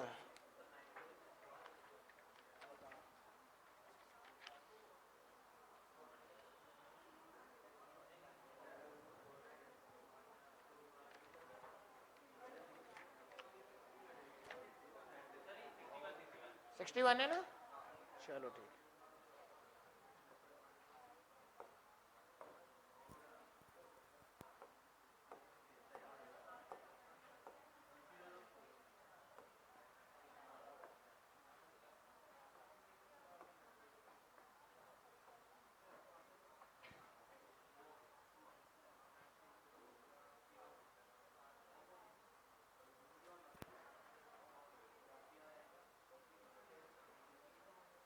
पढ़ो प्रश्न। निम्नलिखित देशों पर विचार कीजिए: बुल्गारिया, चेक रिपब्लिक, हंगरी, लातविया, लिथुआनिया और रोमानिया। देखो इन सारे देशों को, देखो ये कह रहा है कि उपयुक्त में से कितने देशों की सीमा यूक्रेन की सीमा के साथ साझी है। कौन कौन की सीमाएं लगी हुई है इन सारे में से? बुल्गारिया और लातविया की लगी हुई है। बताओ कौन सी है? रोमानिया और हंगरी, दो ही देशों की सीमा जो है लगी हुई है। ठीक है, बाकी की नहीं लगी हुई ना। एस्टोनिया, लाटविया, लिथुआनिया ऊपर चले गए पोलैंड के ऊपर, तो इनका सवाल ही नहीं उठता कि इनकी सीमा लगी हुई है। और बाकी बचे कौन?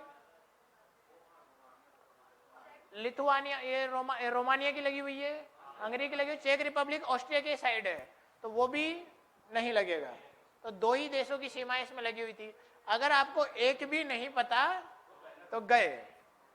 अब इसको कैसे ध्यान से देखना था? आपको पता था वो वो पिता बच्चे को डांटता है ना, जब तुम्हें पता था कि 1 साल से लड़ाई चल रही है तो उसको पढ़ लेता, है ना? वही हालत है। ऑप्शन भी इतने दिए हैं, प्रेशर में कोई याद नहीं आता। पर ये देखिए कि इस बार बड़ा होशियारी से उन्होंने काम लिया है। पहले हम लोग क्या करते थे कि पहले ऑप्शन यहाँ क्या देता था, वो देता था कि केवल 1 और 3 सही है, केवल 2 और 4 सही है, 1 3 5 सही है, 1 3 6 सही है। तो हमें पता है कि अगर एक जिनमें 3 दिया हुआ है, हंगरी मान लो नहीं है, हंगरी नहीं है, तो हमें पता है कि जिनमें हंगरी है वो तो वैसे ही गलत हो गए। तो एलिमिनेट करके हम लोग आसानी से उसको सोल्व कर लेते थे या उसको हम टिक कर देते थे। लेकिन इस बार अगर आपने एक भी नहीं पता तो आपको नहीं आएगा कि एक भी अगर मान लो कि आपको नहीं पता कि लिथुआनिया की लगी है कि नहीं लगी है, तो आप कैसे कह सकते हो कि 2 सही है 3 सही है? आपको डाउट में रहना ही पड़ेगा, और डाउट में आपका प्रश्न जाएगा ही जाएगा। ठीक है भाई, ध्यान रखना। ये भी इन्वायरमेंट इकोलॉजी से रिलेटेड है प्रश्न, पर ये थोड़ा सा स्वास्थ्य से रिलेटेड भी है। पारा प्रदूषण के बारे में निम्न कथनों पर विचार कीजिए। स्वर्ण खनन गतिविधि विश्व में पारा प्रदूषण का स्रोत है। कोयला आधारित उष्मीय शक्ति संयंत्र, थर्मल पावर प्लांट से पारा प्रदूषण होता है। पारे के संपर्क में आने का कोई ज्ञात सुरक्षा स्रोत नहीं है। तो इसमें क्या होना चाहिए? सभी 3 कथन सही है। मरकरी पोल्यूशन, देखो मरकरी पोल्यूशन क्या होता है? जो पारा रहता है ना, कहाँ पाया जाएगा पहले तो बताओ।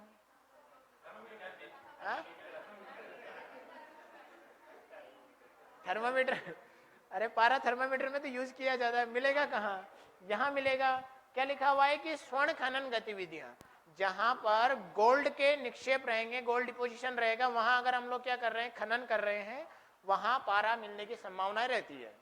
दूसरा, कोयला आधारित उष्मीय शक्ति संयंत्र में पारा प्रदूषण होता है, यानी कि जहां हम लोग जो फ्यूल रहते हैं, कोल रहते हैं, उनको अगर हम दहन कर रहे हैं, हो सकता है वहां पर भी पारा हो, उसमें सम्मिलित पारा हो। तीसरा कह रहा है पारे के संपर्क में आने का कोई सुरक्षा स्रोत नहीं है। हमें नहीं पता कि पारा हम पारे से कहाँ संपर्क में आ गए, क्योंकि इसके बारे में, क्योंकि बहुत उसमें रेयर कंडीशन में मिलता है। और मान लीजिए कोई मजदूर है, अगर वो ऐसे क्षेत्रों में खनन कर रहा है, जैसे मान लो कि KGF मूवी देखी, कोलार गोल्ड फील्ड है, क्या बताया गया उसमें? सोने की खान के बारे में बताया गया है। अब मान लो रॉकी के कोई रिश्तेदार हैं, वो जाकर के खनन कर रहे हैं, अब वो तो क्या खोद रहे हैं? सोना खोद रहे हैं। उस माइंड में हो सकता है पारा भी मिल जाए, और वो पारे के संपर्क में वो व्यक्ति आ गया तो क्या हो जाएगा? बीमार हो जाएगा। इसीलिए इसमें ये बात सही है कि पारे के संपर्क में आने का कोई ज्ञात सुरक्षा स्रोत नहीं है। और ये भी बात सही है कि यहाँ पर वो मिल सकता है। देखो प्रदूषण हो सकता है, एक बात ध्यान रखिएगा, जहां पर भी यूपीएससी अगर रेडिकल टाइप के प्रश्न दे, वहां गलत होने की संभावना ज्यादा रहती है। जैसे मान लीजिए उसने दे दिया कि केवल यही सही होगा, केवल वही मिलेगा, कोई वस्तु केवल वही मिलेगी। जैसे एक प्रश्न आया था कि मार्सोपियल्स केवल माउंटेन पे पाए जाते हैं, जो शिशुधानी होते हैं। शिशुधानी मतलब जानते हो ना, कंगारू देखा है, अपने बच्चों को उसमें पेट में एक होल सा रहता है, उसमें छिपा लेता है, तो उसको मार्सुपियल्स या शिशुधानी जंतु बोलते हैं। ऐसे 2 और जंतु हैं जो ऐसा काम करते हैं। तो उन्होंने कहा कि केवल ये माउंटेन पे पाए जाते हैं, तो क्या कंगारू माउंटेन में मिलते हैं? नहीं मिलते। और उसने कहा केवल पाए जाते हैं।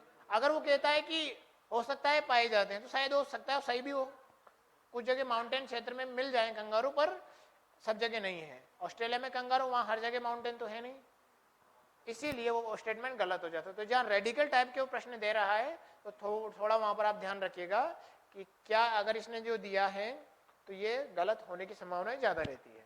बाकी ऐसा नहीं है कि गलत ही होगा, कई बार सही भी हो। मैं बस वो बता रहा हूँ। उसमें जो कोल रहेंगे, कोल के साथ हो सकता है पारे के कुछ निक्षेप शामिल हो। हम लोग कोल जलाएंगे तो अब मान लीजिए कोल जो आ रहा है उसमें जरूरी थोड़ी है कि उसमें पूरा केवल कोल ही आ रहा है एकदम प्योर, हो सकता है उसमें कोई निक्षेप उसमें पारे के मौजूद हो, इसलिए हो सकता है। ठीक है भाई। और कौन सा? अब देखो एग्रीकल्चर से भी 4 प्रश्न इस बार पूछे गए हैं, ध्यान दें। एग्रीकल्चर से भी 4 प्रश्न इस बार पूछे गए हैं। एग्रीकल्चर यूपीएससी का फेवरेट रहा है, क्यों रहा है? यूपीएससी का फेवरेट क्यों रहा है एग्रीकल्चर? भारत एक कृषि प्रधान देश है और हमारी जो मेजर इकोनॉमिक एक्टिविटीज हैं वो इसी पर डिपेंड करती है। इसी कारण से हमें एग्रीकल्चर को थोड़ा बढ़िया लेना है। और देखो एक प्रश्न आया था एग्रीकल्चर से रिलेटेड, एक फसल का आया था ना, जिसमें आया था काली तिल कि वो एमएसपी में शामिल है नहीं। कौन सा प्रश्न है? देखो अभी सोल्व करते हैं उसको। देखो भाई काली तिल वाला कौन सा प्रश्न था?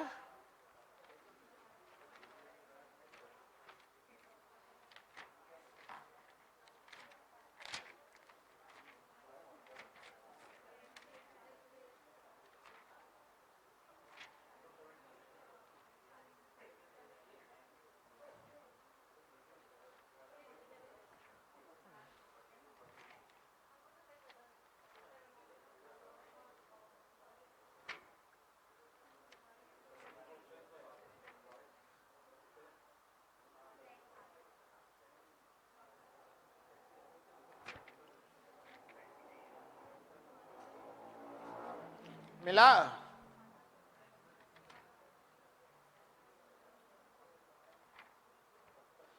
जल्दी ढूंढो यार भाई।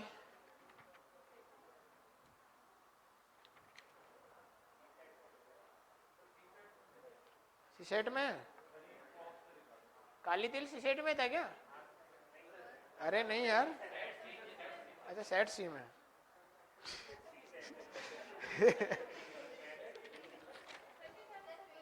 27 है? अच्छा चलो ठीक है। बन के सीसेट में कहाँ से चला गया है? अभी तक उसका डर निकला नहीं है क्या? क्यों शशांक, डर अभी तक निकला नहीं है क्या? अच्छा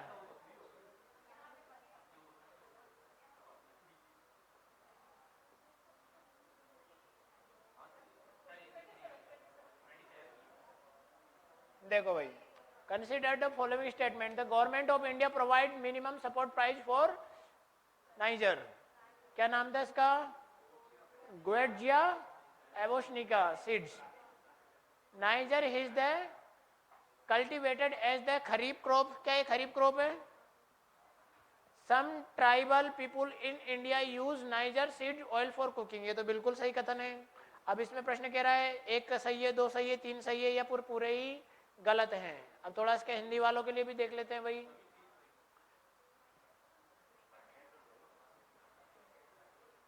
प्रश्न कह रहा है कि भारत सरकार काले तिल या नाइजर जो रहता है उसके लिए क्या एमएसपी दे रहा है? दे रहा है। काले तिल की खेती खरीफ की फसल के रूप में की जाती है। हाँ जी बिल्कुल की जाती है। भारत के कुछ जनजातीय लोग काले तिल के बीजों का तेल भोजन पकाने में करते हैं। अब ये किया जाता है, आप में से भी कई बार आपने घर में सुना होगा काली तिल के तेल का यूज करेंगे ना। तो जब हम करते हैं तो जनजातीय क्षेत्र के जो मतलब या जो जंगलों में रहने वाले लोग शायद वो भी कर सकते हैं। तो तीनों स्टेटमेंट इसके सही हैं। ओके, अब ये कृषि से रिलेटेड था। और ऐसा और पूछा गया था कृषि से रिलेटेड, एक और प्रश्न था ना, कौन सा था?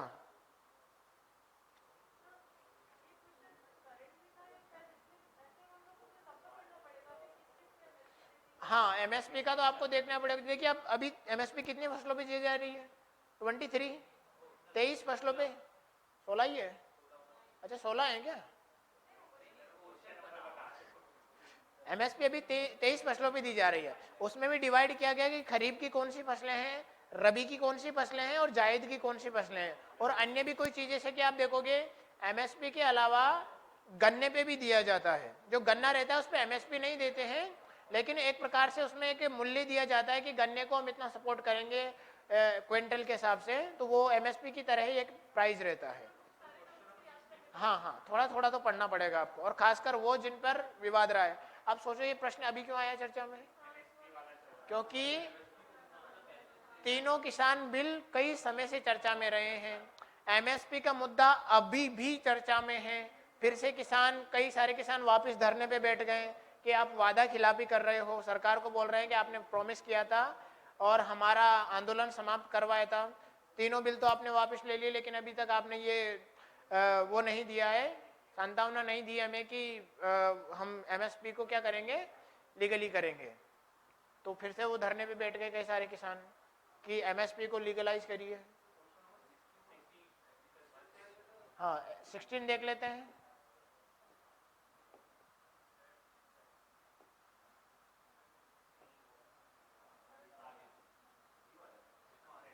Consider the following statement. Some mushrooms have medicine properties. क्या कुछ मशरूम यानी कि जो कुकुरमुत्ता रहते हैं, मशरूम को हिंदी में कुकुरमुत्ता बोलते हैं भाई, है ना, हमारे यहाँ पर सांप की छतरी बोलते हैं उसको, ठीक है। सब मशरूम्स हैव मेडिकल प्रॉपर्टीज, बिल्कुल सही है। कुछ मशरूम ऐसे होते हैं जिनमें औषधीय गुण पाए जाते हैं। नहीं नहीं, देखो इसको प्रश्न को लिंक करिए आप, पिछली बार यूपीएससी का दिया है किसी ने, उसमें एक प्रश्न पूछा गया था, वहां कोई एक जड़ी बूटी थी हिमालय पे, नाम क्या था, नाम निकल गया दिमाग से, पर उससे प्रश्न पूछा गया कि शायद मशरूम से रिलेटेड ही था कि वो मशरूम या कोई ऐसी जड़ी बूटी थी जो बहुत कम मिलती है और वहीं पर मिलती है, रागी बागी कुछ ऐसा नाम था उसका, सैंडी ऐसा कुछ नाम था, ऐसी कोई जड़ी बूटी थी। इतना खतरनाक प्रश्न कि कोई हर एक व्यक्ति मिसलिनियस कितना भी पढ़ ले शायद उस प्रश्न तक पहुंच पाए, इतना भी प्रश्न उसने पूछा, लेकिन वो करंट में कहीं ना कहीं चर्चा में रहा होगा इसलिए उसको पूछा गया था, है ना, तो वो हमसे मिस हुआ। अब सोचिए अगला है दूसरा स्टेटमेंट, तो ये जरूरी नहीं है कि करंट से रिलेटेड हो ही, पर ये कहीं ना कहीं चर्चा में आया तो होगा इसलिए मशरूम को उठाया उसने। सम मशरूम्स हैव फिजिकल फिजियोएक्टिव प्रॉपर्टीज, कुछ मशरूम भौतिकीय गुणों को भी धारण कर सकते हैं क्या? सम मशरूम्स हैव एनसे क्या बोलते हैं, एंटीसाइडल properties, some mushrooms have bioluminescent properties. अब थोड़ा इसका हिंदी भी देख लें भाई। कुछ छत्रक मशरूमों में औषधीय गुण होते हैं, कुछ छत्रकों में मन प्रभावी साइकियो एक्टिव गुण, मानव प्रभावी मतलब जानते हो ना, साइकोलॉजिकली इफेक्ट डालते हो मशरूम्स वगैरह। कुछ छत्रकों में कीटनाशी गुण हो सकते हैं, ये सही है कि हो सकते हैं कीटनाशी है ना, क्योंकि हम लोग मशरूम खाते भी हैं तो कीटनाशक के लिए प्रयोग कर सकते हैं। कुछ छत्रकों में जैव संदीप्तिशील बायोल्यूमिनेसेंट गुण होते हैं। अब ये चारों ही कथन सही है, हो सकता है इसमें आपको एक के बारे में जानकारी नहीं हो सकता है गलत भी हो। हाँ जी,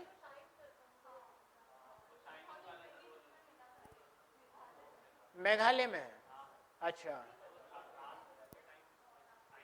आज, हाँ हाँ, तो वो प्रश्न ऐसा पूछा गया था उसमें।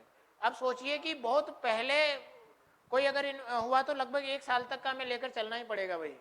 करंट अफेयर्स आप 1 साल से पहले तक का तो ठीक ठाक कर ही लें, उसके बाद आपकी कैपेसिटी है। कैपेसिटी इसलिए बोल रहा हूँ क्योंकि पिछले कई सालों पहले भी पूछे जा सकते हैं। एक बार एमपीपीएससी ने प्रश्न पूछा था, 3 साल पहले भूटान के कोई राष्ट्र प्रमुख थे, वो आए थे घूमने के लिए। अब 3 साल बाद उस प्रश्न को पता नहीं क्या उनके दिमाग में आया, उसको पूछ लिया उठा करके। अगला चलते हैं, एग्रीकल्चर के बाद में चलते हैं सोशल वेलफेयर। इससे भी 3 प्रश्न बने हैं। सोशल वेलफेयर यानी कि सामाजिक कल्याण से रिलेटेड भी 3 प्रश्न बने हैं, जिसमें आप देखोगे कि एक तो योजना है, आया है मुख्यमंत्री मध्य प्रदेश की कोई योजना का जिक्र हुआ है, कौन सी? जननी सुरक्षा योजना। आइए, तो जननी सुरक्षा योजना कौन सा वाला है? देखो प्रश्न में पढ़ते हैं। हाँ, एक एनीमिया से भी रिलेटेड था। देखो कौन सा वाला प्रश्न है?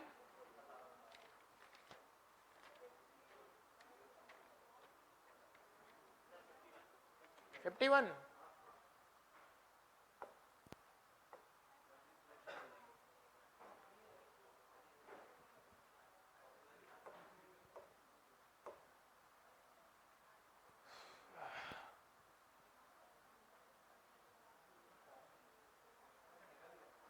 फिफ्टी वन है ना?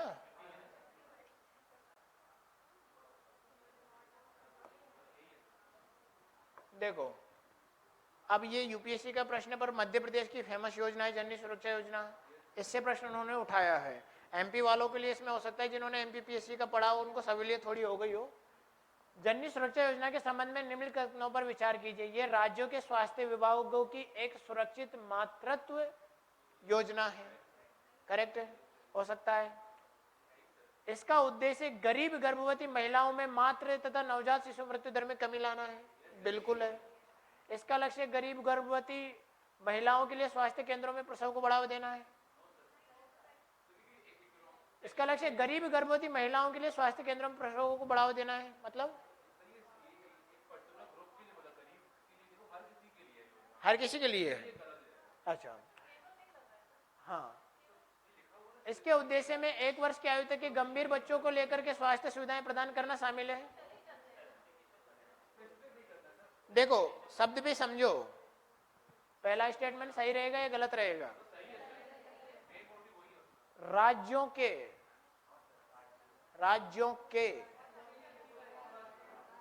क्या केवल सभी राज्यों में है जननी सुरक्षा योजना? क्या राज्यों में मौजूद है जननी सुरक्षा योजना? सभी राज्यों में? ओनली मध्य प्रदेश में है। तो क्या यह स्टेटमेंट सही है? नहीं है, यह स्टेटमेंट गलत है। ये राज्यों में नहीं है, ओनली मध्य प्रदेश की योजना है। हो सकता है इसकी तर्ज पर कोई दूसरी योजना है, पर यहाँ पर तो जननी सुरक्षा योजना का जिक्र है, तो जाहिर सी बात है पहला स्टेटमेंट गलत होगा। राज्यों के स्वास्थ्य विभाग, सभी स्वास्थ्य विभाग की योजना नहीं है, केवल राज्य के।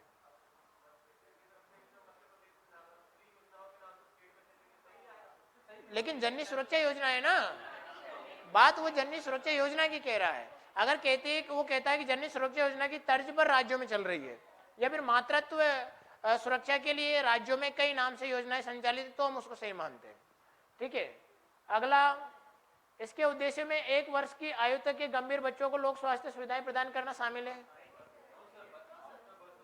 आफ्टर बर्थ कुछ नहीं है ना इसमें। शिशु को भी हम लोग कितना मानते हैं? 1 महीने तक का लगभग इसमें शामिल करते हैं कि 1 महीने तक अगर वो बीमार पड़ रहा है तो भी उसको थोड़ी मदद की जा सकती है, पर उसके बाद में 1 साल तक का नहीं है इसमें।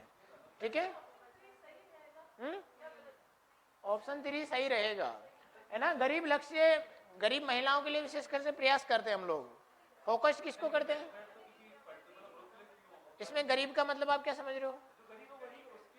गरीब का मतलब यहाँ पर लिखा हुआ है कि एसटी, एससी, ओबीसी या फिर कोई अन्य वर्ग?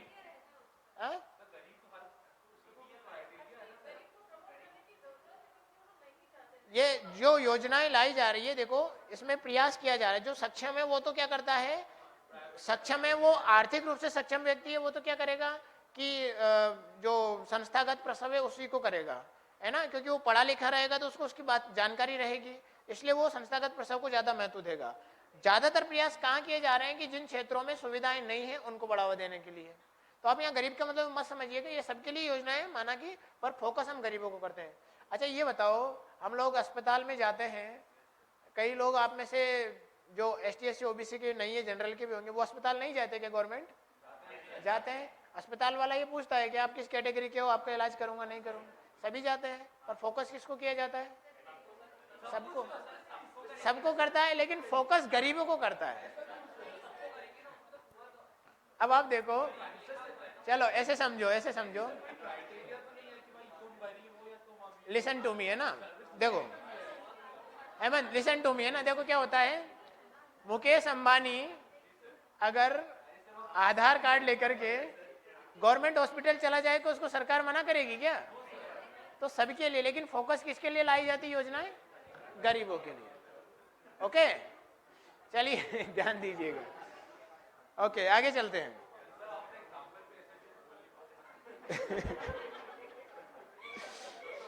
ऐसा एग्जाम्पल दिया, उनके खुद के हॉस्पिटल है, कभी उनका मन किए चले जाएं गवर्नमेंट में इलाज करा लाएं। स्पोर्ट्स एंड अवार्ड से 2 प्रश्न पूछे गए हैं, स्पोर्ट्स एंड अवार्ड से, और आपको पता ही है, एक तो पूछा गया है कौन सा स्पोर्ट्स है, वो चेस वाला, शतरंज ओलंपियाड वाला। देखो समझो, और ये क्यों चर्चा में, ये करंट अफेयर्स का प्रश्न है, क्योंकि रिसेंटली शतरंज ओलंपियाड खत्म हुआ था। कौन सा वाला है, प्रश्न नंबर देखो कौन सा है, शतरंज ओलंपियाड देखो,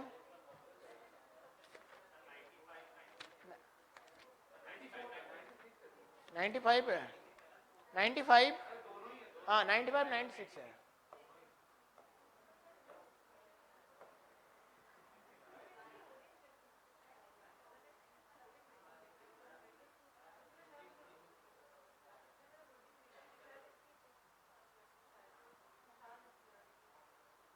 देखो दोनों ही प्रश्न स्पोर्ट्स से पूछे गए हैं, ध्यान से समझिएगा। खेल पुरस्कारों के संदर्भ में, एमपी वालों को मजा आ गया होगा इसमें, है ना, क्योंकि वे उसको अच्छे से पढ़ के जाते हैं, है ना। निम्नलिखित युग्मों पर विचार कीजिए। मेजर ध्यानचंद खेल रत्न पुरस्कार जो है किसी खिलाड़ी द्वारा पिछले 4 वर्षों की अवधि के दौरान सबसे शानदार और उत्कृष्ट प्रदर्शन करने के लिए दिया जाता है क्या? क्या ये सुमेलन सही है? ओके।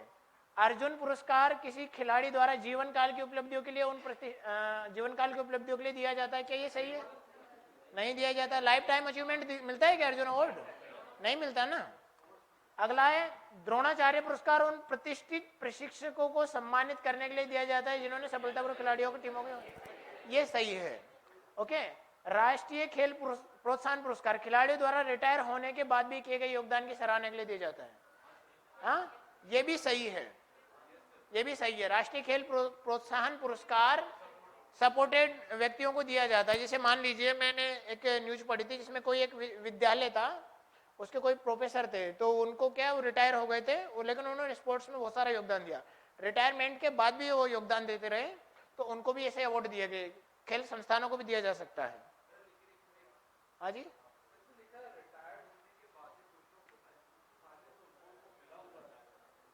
हाँ साथ में भी मिल सकता है, लेकिन खिलाड़ियों द्वारा रिटायर होने के बाद भी किए गए। जैसे मान लो ऐसे एग्जांपल में समझिए, अभी सचिन तेंदुलकर हैं, सचिन तेंदुलकर रिटायर हैं, अब सचिन तेंदुलकर कोई ऐसी स्पोर्ट्स अकेडमी खोल दें ताकि जो भी गरीब तबके के बच्चे हैं वो अगर वो क्रिकेट में जाना चाहते हैं या फिर कोई अन्य अदर स्पोर्ट्स में जाना चाहते हैं और वो पढ़ रहे हैं तो उसमें जाना चाहते हैं, तो वो उनके लिए सुविधाएं उपलब्ध करा दें। और ऐसा चल रहा है, इंडिया में कई सारे ऐसे स्पोर्ट्स खिलाड़ी हैं जिन्होंने अपनी अकेडमियां खोल रखी है ना, फ्री में बच्चों के लिए।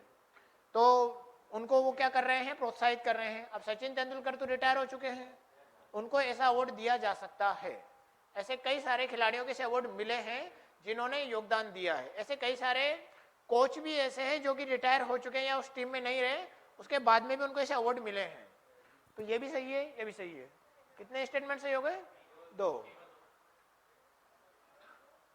अगला प्रश्न है 44वें शतरंज ओलंपियाड। अब ये करंट का प्रश्न था क्योंकि 2022 में शतरंज ओलंपियाड खत्म हुए थे और इनका आयोजन भारत में पहली बार ऐसा हुआ। तो क्या है कि देखो यह पहली बार था जब शतरंज ओलंपियाड भारत में आयोजित हुआ था। कहाँ आयोजित हुआ था?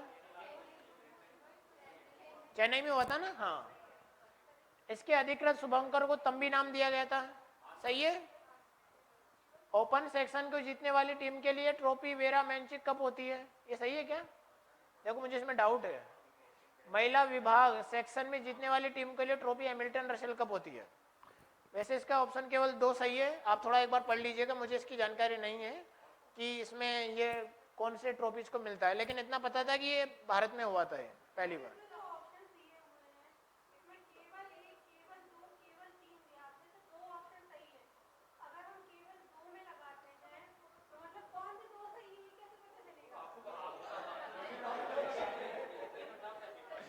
देखो पहले प्रश्न आता था कि केवल कथन नंबर 1 और 2 सही है। इसका मतलब हमें ये समझ में आता था कि इसमें जो ऑप्शन 1 और 2 है ना, उसकी सही होने की बात चल रही है। और इसमें जो केवल 2 का मतलब ये मत समझिएगा कि इसमें केवल 2 मतलब यानी ये वाला 2 सही है। ये वाला 2 सही नहीं है। इसका मतलब है कि इन सभी में से ओनली 2 ही ऐसे हैं जो सही है। अब वो कोई से भी, वो आपको पता है कि कोई से सही, मान लो आपको पता है कि ये वाला सही था और ये 4th वाला सही था, इसमें कहा है कि केवल एक सही है, तो आपको पता है 2 सही है, तो आपने केवल 2 लगाए, मतलब कि कोई सा भी सही हो सकता है। यानी कि इस बार यूपीएससी ने क्या किया, एलिमिनेशन वाले को दूर करके क्या कहा कि ये आपको पता है, मेरे को पता है, उसको थोड़ी पता है। आता है ना उसमें धमाल, टोटल धमाल में ना, ये तुमको पता है कि ये घर का फैन है, वैसे ही यूपीएससी ने इस बार कह दिया एस्पिरेंट को पता है कि इसमें ये सही है, मुझे पता है ये सही है, कोचिंग वालों को थोड़ी पता है। तो कोचिंग वालों को बाहर कर दिया भैया इस बार उनको ना। ठीक है, चलिए और कुछ बचा है। स्पोर्ट्स एंड अवार्ड हो गया, एग्रीकल्चर हो गया, एनवायरमेंट इकोलॉजी हो गया। अब कुछ ऐसे प्रश्न जो जनरली पूछे गए, थोड़ा उसमें जिक्र, उन पे चर्चा कर लेते हैं। टाइम तो नहीं हुआ? हो गया? हो भी गया, फिर भी मैं तो वही दोहराऊंगा, जाने नहीं,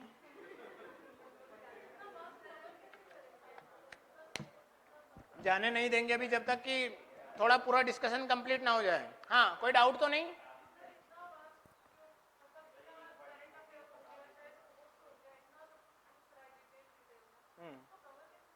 देखो, इसीलिए थोड़ा इस अप्रोच से लेकर चलो कि आप इसके चक्कर में ना पड़े। एक कहावत आती है, 99 का चक्कर बहुत खराब होता है।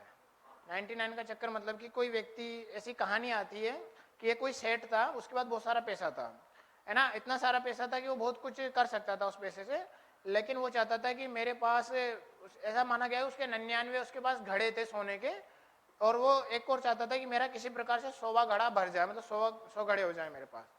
उसके लिए उसने जी तोड़ के मेहनत करी, और मेहनत करते करते इतना प्रयास करता रहा वो, लास्ट में क्या हुआ, उसकी मौत हो गई, पर वो घड़ा पूरा नहीं हुआ, 100वां घड़ा। तो 100वें घड़े के चक्कर में ना पड़े। अगर आपके पास 99 है तो उसका प्रयास करें। मैं ये नहीं कह रहा कि आप सभी के चक्कर में ना पड़े, पर मैं ये कह रहा हूँ कि कुछ ऐसे भाग हैं, जैसे मान लीजिए ज्योग्राफी है, तो ज्योग्राफी में आपको पता है कि भले ही करंट अफेयर से प्रश्न पूछा गया है, लेकिन उसका आपको बेसिक पता है। आपको अगर वर्ल्ड ज्योग्राफी में यूरोप का मैप अच्छे से आता है, तो भी आप आरामी से, भले करंट का प्रश्न था, आरामी से लगा देते कि यूक्रेन से सीमा किसकी लग रही है, किसकी नहीं लग रही है ना, है ना। ऐसे ही आपको थोड़ा सा जानकारी थी कि इजराइल का क्या लेना देना है, तो चर्चा में तो रहा भले ही, पर आपको लोकेशन के हिसाब से भी थोड़ा लगा सकते हैं।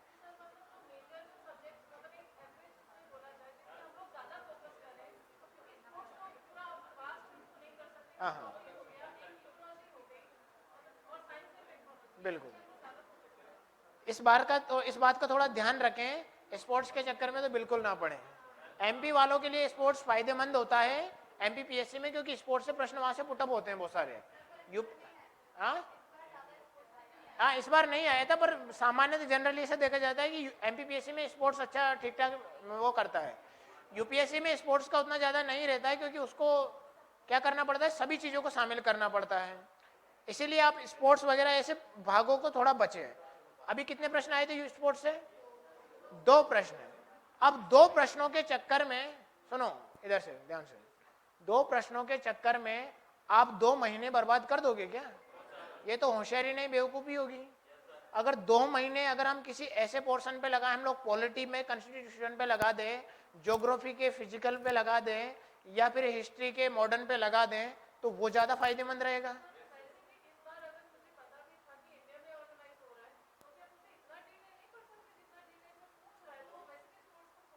छोड़ सकते हो, स्पोर्ट्स का उतना ज़्यादा वेटेज यूपीएससी में नहीं रहता। मैं कह रहा हूँ ना, एमपीपीएससी में आप कर सकते हो ऐसे पोर्शनों में जहां पर आपको लग रहा है कि प्रश्न कम बने हैं। वही कह रहा हूं कि 99 के चक्कर में ना पड़े, आप पहले उसको देखें जो आपके पास है, जो बेसिक है उन पे फोकस करें। अब ये बताओ, ये तो चलो हो गया, अब फिर से क्या शुरुआत करनी है आपको, ये बताओ, थोड़ा अपने स्तर पे बताओ, कैसे करोगे अब फिर से नई शुरुआत?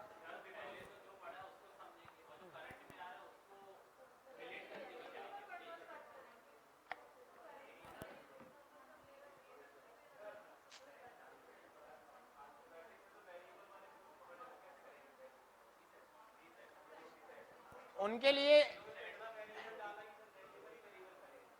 इस बार वेरिएबल थोड़ा उसमें डाला गया। आप देखोगे कि आप प्रीवियस ईयर प्रश्न इसलिए उठाकर पढ़ने को सलाह दी जाती है, आपको थोड़ा एक समझ में आएगा मोटे तौर पर। सीसेट का सिलेबस पढ़ा है ना आपने? सीसेट के सिलेबस में क्या देता है वो देता है कि 10वीं कक्षा के स्तर तक के चार्ट, ग्राफ, तालिकाएं ये आपको पढ़नी है।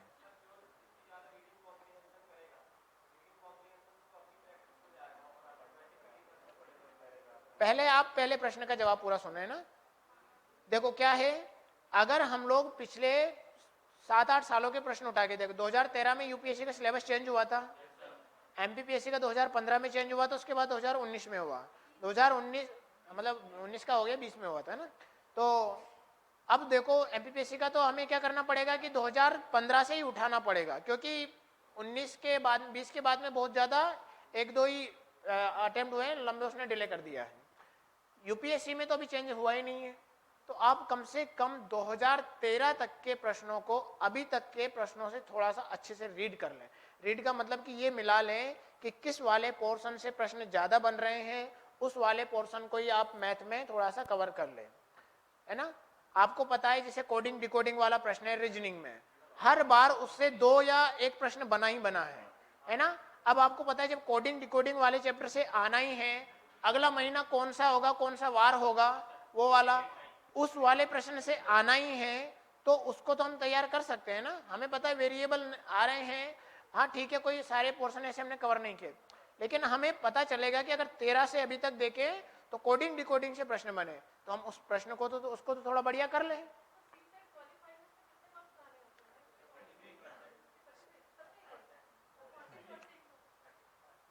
देखो जनरल के लिए 40 रहता है जो, हाँ 40%। अब 27% अगर आपने सही किए हैं, 27 क्वेश्चन आपने सही किए हैं, तो आप उसमें हो क्वालिफाई कर जाओगे। 27 भी अगर आप बढ़िया है ना, ठीक है। 26 से 27 ज़्यादा बढ़िया रहेगा। 27 आपने किए तो आप क्वालिफाई हो, ये मान के चलिए। अब क्या आप 80 प्रश्नों में से 27 भी नहीं कर सकते क्या? हमें फोकस बस 27 पे करना है। अब देखो जैसे अभी भैया का प्रश्न था, दूसरा प्रश्न उनका ये था कि अगर आप उनमें कॉम्प्रहेंसिव पढ़ोगे तो कैसे कर पाओगे। वाकई में रियलिटी में आप कॉम्प्रहेंसिव वाला उठा के देखिएगा, इतनी टफ लैंग्वेज है उसकी कि हाँ 21 कॉम्प्रहेंसिव प्रश्न है, इतनी टफ लैंग्वेज है। पर सोचिए अगर आप उसकी प्रैक्टिस कर रहे हो तो क्या वो नहीं हो सकता क्या? जिनको लग रहा है मेरा मैथ वीक है, मैं नहीं कर पाऊंगा, नहीं कर पाऊंगी, वो कॉम्प्रहेंसिव पे अभी से कमांड करना शुरू कर दें। जिनको लग रहा है कि मेरा कॉम्प्रहेंसिव से उतना ज़्यादा अंडरस्टैंडिंग नहीं है, मैथ मुझे आसान पड़ेगा, समय बचाएगा, तो वो थोड़ा मैथ के उन पोर्शनों को फोकस कर लें जो पिछले 7-8 सालों में पूछे गए हैं, उन्हीं के ट्रेंड पे चले। बहुत पुराने में ना चले जाएं, आप 1970s के ज़माने में चले जाएं, उसको थोड़ा सा बचें। ओके, इसका ध्यान रखें। अब सबसे पहले क्या करोगे, ये तो पेपर पे डिस्कशन हो गया, आंसर की इसको आपको पीडीएफ को ग्रुप में मैं भेज दूंगा, तो जिन्होंने नहीं भी पढ़ा वो थोड़ा इसको पढ़ लेना। इसमें ऐसा समझो राइट आंसर कौन सा है, और अभी ये आयोग की आंसर की नहीं है तो थोड़ा एक बार आयोग से भी आप मैच कर लीजिएगा। इसमें जो राइट लगा हुआ है ना, ये यही सही मानिएगा ना, इसमें बिंदु वगैरह भी लगे हुए हैं, तो इसको पढ़िएगा, ध्यानपूर्वक पढ़िएगा। कोई भी डाउट हो तो फिर क्लास में कल चर्चा करें हम। अभी से आज से क्या कसम खाते हो, क्योंकि जो भी रहा, जैसा भी रहा, करना तो आपको ही है।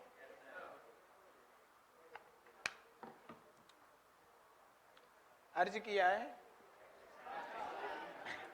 इरशाद, जो भी उदास है, निराश है, हताश है, फिर से तैयारी करें, फिर से शुरुआत करें। जिन्होंने इस बार दिया है और जो देने से पहले देखकर डर गए हैं वह भी फिर से प्रयास करें, है ना।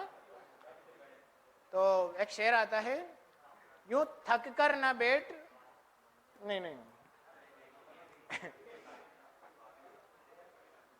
यूं थक कर ना देख हाथों की लकीर अपनी, यूं थक कर ना देख हाथों की लकीर अपनी, उठ बांध कमर और लिख दे खुद की तकदीर अपनी। समझ पाए? तो ये जोश आपके लिए हैं, खुद के लिए। फिर से तैयारी करना है अपन को, 2 चीजों को फोकस करें थोड़ा सा। यूपीएससी जो स्पेशल कर रहे हैं, एमपीपीएससी वालों को भी यही करना है, ठीक है। ऐसा नहीं है, उसका भी ट्रेंड यूपीएससी को फॉलो करने लगा है। तो करंट अफेयर्स डेली का डेली पढ़ते चलें, बहुत ज़्यादा इधर उधर ना भागे। जैसे उनका प्रश्न था कि स्पोर्ट्स, ऐसे पोर्शनों को छोड़ दें जो कि जिनसे प्रश्न बनने की संभावनाएं कम है। सबसे पहले सिलेबस आधारित जो करंट अफेयर्स है उसको फोकस करें, जिसमें भी बेसिक विषयों से आधारित है उस पर थोड़ा सा फोकस करें। आपको पता है हिस्ट्री से कोई करंट अफेयर्स के बहुत ही कम प्रश्न बनते हैं, ज्योग्राफी से बनते रहते हैं, पॉलिटी से बनते ही बनते रहते हैं, एनवायरनमेंट इकोलॉजी से बनते ही बनते रहते हैं, क्योंकि वो निरंतर चेंज होते रहते हैं। तो उनको थोड़ा सा फोकस कर लें, करंट अफेयर्स अपनी स्टडी के पार्ट में शामिल कर लें, जरूर कर लें, और उसको डीपली करें। जिनको अगर लग रहा है कि वन लाइनर फैक्ट पढ़ने से होगा तो वो थोड़ा अभी का उठाकर देख लें, आपको आपकी औकात पता चली जाएगी। जो वन लाइनर फैक्ट पढ़ रहा है करंट अफेयर्स में, वो थोड़ा इसको ध्यान से देख लें तो समझ में आ जाएगा, है ना। हाँ, अब सोचिए कि वो कितना गहराई से पूछा जा रहा है ना। हम लोग पढ़ के रह जाते हैं कि राष्ट्रपति पर महाभियोग आर्टिकल 61 में लगाया जाता है। अब प्रश्न कितना इतना गहराई से 335, कहाँ तक पढ़ोगे? पूरे 395 में याद नहीं हो सकते, तो छोड़ दो उसको। लेकिन उनको तो पढ़ोगे जिनसे हर साल बन रहे हैं, राष्ट्रपति से लेकर के जिससे पहले जितना भी फंडामेंटल ड्यूटीज, डीपीएसपी, उन तक तो प्रश्न बने हैं, उन तक तो हम कवर कर सकते हैं। हमें लग रहा है कि 335 और वो रेयर प्रश्न आते हैं, ऐसे नहीं आते हैं हर जगह पे। अभी गया तो क्या बिगड़ जाएगा ये बताओ। 100 में से 5 प्रश्न ऐसे गहराई से पूछ लिए गए और वाकई में वो बहुत गहरा प्रश्न था, सभी से नहीं बना होगा, इतना गहरा प्रश्न था वो। तो ऐसे प्रश्नों को छोड़ दो। स्पोर्ट्स के ऐसे प्रश्न है कि जो शायद इतने गहराई से पूछे जा रहे हैं तो छोड़ दो, बाकी पे तो फोकस करें। जहां ज्यादा हमें लग रहा है कि संभावना है उस पर थोड़ा फोकस करें। तो एक तो करंट अफेयर्स को ध्यान में रखें, और करंट अफेयर्स में भी क्या है, एडिटोरियल एनालिसिस थोड़ा करें सभी लोग। किसी भी मुद्दे पे, जैसे मान लीजिए कि अभी कोई न्यूज आ रही है, जैसे भी नए संसद भवन का उद्घाटन प्रधानमंत्री जी के द्वारा किया गया है। अब इस पर एक फैक्ट तो हमें समय, वन लाइनर फैक्ट वाला इसको ऐसे पड़ेगा कि संसद भवन का उद्घाटन प्रधानमंत्री द्वारा किया गया है, इसका नाम सेंट्रल विस्टा प्रोजेक्ट है, सेंट्रल विस्टा प्रोजेक्ट के तहत किया गया है, इसमें एक सेंगोल नामक एक दंड का स्थापना की गई है, इतना बस वो पड़ेगा वन लाइनर वाला। जबकि नए संसद भवन के बारे में अगर कोई अच्छा बुद्धिजीवी होगा वो उसको गहराई से एनालिसिस करेगा कि 1947 की चुनौतियों से लेकर के वर्तमान की चुनौतियों के आधार पर क्यों नया संसद भवन जरूरी था। वो टेक्नोलॉजी से लिंक करेगा कि नए संसद भवन में ऐसी क्या विशेषताएं हैं कि जो पुराने संसद भवन में नहीं थी। तो स्मार्ट जो है ना, स्मार्ट बनाया गया है उसको, पहले की सीटिंग कैपेसिटी कितनी थी, अभी की सीटिंग कैपेसिटी कितनी है ना। अब भविष्य की चुनौतियों के लिए यानी कि डिजास्टर आते हैं तो उनके लिए कैसा उसको बनाया गया है, उसके लिए ड्यूरेबल है या नहीं है वह, है ना, कैसा। अब ये बताइए कि जो आने वाले समय में मान लीजिए कि कोई ऐसे घटनाएं घट सकती है, जैसे मान लीजिए संसद भवन पर पहले अटैक हुआ था, तो ऐसे अटैकों से बचने के लिए उसमें क्या सुविधाएं लगाई गई, उसका डिटेल आप थोड़ा सा पढ़ें। अगर ऐसा आपने उसका गहराई से एनालिसिस किया तो मैं गारंटी देता हूं कि ऐसा प्रश्न फिर आपसे कहीं से नहीं जाएगा। थोड़ा डिटेल से पढ़ने का प्रयास करें। मैं ये नहीं कह रहा कि फैक्ट आप पढ़ें, बस उसको थोड़ा गहराई से समझें। हो सकता है कई सारे फैक्ट आपको गहराई से पढ़ने के कारण कॉन्सेप्ट क्लियर होने से सही हो जाए। वो फैक्ट आपने नहीं भी पढ़े हो, पर वो फैक्ट आपको वहां से लिंक करके आप उसको सोल्व कर सकते हो। आ सकता है, मैं कह रहा हूं देखो किसी भी चीज को पढ़ने के लिए क्या करना है, जो नहीं, जिनको नहीं पता वो थोड़ा ध्यान दे। कैसे पढ़ेंगे, मान लो कोई न्यूज है, मान लो कोई न्यूज है, जैसे मान लीजिए संसद भवन है। अब ये संसद भवन है, इसको आपको किस किस प्रकार से थोड़ा सा पढ़ना है, अभी चर्चा में रहा, तो आप इसका देखिए, इसका राजनीतिक प्रभाव क्या रहेगा, कि राजनीतिक रूप से यह क्या प्रभावित या प्रदर्शित करता है संविधान में, पॉलिटी में, कॉन्स्टिट्यूशन में, कहीं कहां पर ये क्या महत्व स्थापित करेगा। इसका आर्ट एंड कल्चर देख लें। कल्चर में क्या देखना है, जैसे प्रधानमंत्री का आपने किसी ने स्पीच सुनी थी, सुनना चाहिए हमारे, इसलिए मत सुनो, अरे मन की देखो पहला काम तो ये करिए, जो भी हमारे गवर्नमेंट ऑफिशियल्स रहते हैं ना, उनकी स्पीच को जरूर सुना करें। जैसे प्रधानमंत्री है, जब वो नरेंद्र मोदी बनकर भाषण दें या फिर बीजेपी के नेता बनकर भाषण दे, भले आप उसको मत सुनिए, पर अगर वो प्रधानमंत्री बनकर भाषण दे रहे हैं तो उसको जरूर सुनिएगा, क्योंकि एक राजनीतिक भाषण होता है, एक होता है आधिकारिक भाषण। आधिकारिक भाषण को ध्यानपूर्वक सुने, उन्होंने उसमें बहुत सारी चीजें आपके वहीं कॉन्सेप्ट क्लियर हो जाते हैं अगर आपने उनका वो सुना होता है स्पीच। उन्होंने कहा कि हमने 4 करोड़ से अधिक शौचालय बनवा दिए, तो आपको पता हो पूछ लिया कि कितने शौचालयों का निर्माण हो गया। उन्होंने कहा कि हमें इतने ये बनवा दिए। उन्होंने ये भी बोला आर्ट एंड कल्चर में कि राजस्थान के वहां से ग्रेनाइट का पत्थर लाया गया। उन्होंने बताया था कि उत्तर प्रदेश के जो कोई क्षेत्र का बताया था बंदायू, वहां से कालीन लाई गई थी, ये उन्होंने बताया। अब आपको उनके भाषण से समझ में आ जाएगा कि कालीन कहाँ बनाई जा रही है। उन्होंने और भी साथ में जिक्र किया था कि महाराष्ट्र से क्या लाए थे, सागौन की लकड़ी। सागौन की लकड़ी हो सकता है महाराष्ट्र में फेमस हो। अब ये एक मुद्दा चल रहा था सेंगोल वाला, अब अगर आपने इसको ध्यान से समझा होगा तो सेंगोल कहाँ से आया है, चोला डायनेस्टी से आया, तमिलनाडु से इसका लिंकेज है। तो कई लोग इसको पॉलिटिकली इसको बोला गया कि सेंगोल क्यों स्थापित किया जा रहा है। तो आपको तो वो नहीं देखना है कि इसमें क्या विवाद चल रहा है नहीं चल रहा है, बस हमें ये देखना है कि इसका हिस्टोरिकल, अभी सेंगोल था तो इसका हिस्टोरिकल भी आ गया, तो इसका हिस्टोरिकल आयाम भी देखें, ठीक है, इसका ज्योग्राफिकल भी देखें। संसद भवन है, भौगोलिक रूप से कहां पर स्थित है। जैसे एक प्रश्न कई बार आपने पढ़ा होगा, रायसीना हिल्स, अगर ये भूगोल में पूछे जाए तो रायसीना हिल्स क्या है, अरावली का एकदम अंतिम बिंदु है। ये अरावली पर्वत जो कि गुजरात के पोरबंदर वाले क्षेत्र से लेकर के कहां पर, दिल्ली में, दिल्ली की पहाड़ियों के नाम से जाना जाता है, वही दिल्ली की पहाड़ियों में एक पहाड़ी है रायसीना हिल्स, और वहां पर ही हमारे राष्ट्रपति भवन वगैरह ये बने हुए हैं। जैसे मध्य प्रदेश में आपने नाम सुना होगा श्यामला हिल्स, मुख्यमंत्री जी का निवास है, और रायसीना हिल्स के नाम पर ही रायसीना डायलॉग आता है, जो कि अंतर्राष्ट्रीय स्तर पर जो भी इंटरनेशनल प्रमुख रहते हैं उन लोगों को बुलाया जाता है। जैसे अभी शायद नॉर्वे, स्वीडन, फिनलैंड से कोई एक महिला आई थी, तीनों देशों में से, वहाँ की पीएम या है ना, तो उनको रायसीना डायलॉग के लिए बुलाया गया था। तो उसका ज्योग्राफिकली भी देखें, ठीक है, उसका राजनीतिक हो गया, आर्ट एंड कल्चर हो गया, भूगोल हो गया, हिस्ट्री हो गया, उसका तकनीकी देखें, टेक्नोलॉजी में वो कहाँ पर मैच कर रहा है, ठीक है। साइंस एंड टेक कर लेना इसको भले आप जाओ तो। उसके साथ में ही क्या देखना है, करंट आप पढ़ रहे हो, मैं देखो क्या बता रहा हूँ, आप करंट पढ़ रहे हो, करंट का क्या क्या भाग देखना, किन आयामों को आपको कवर करना है।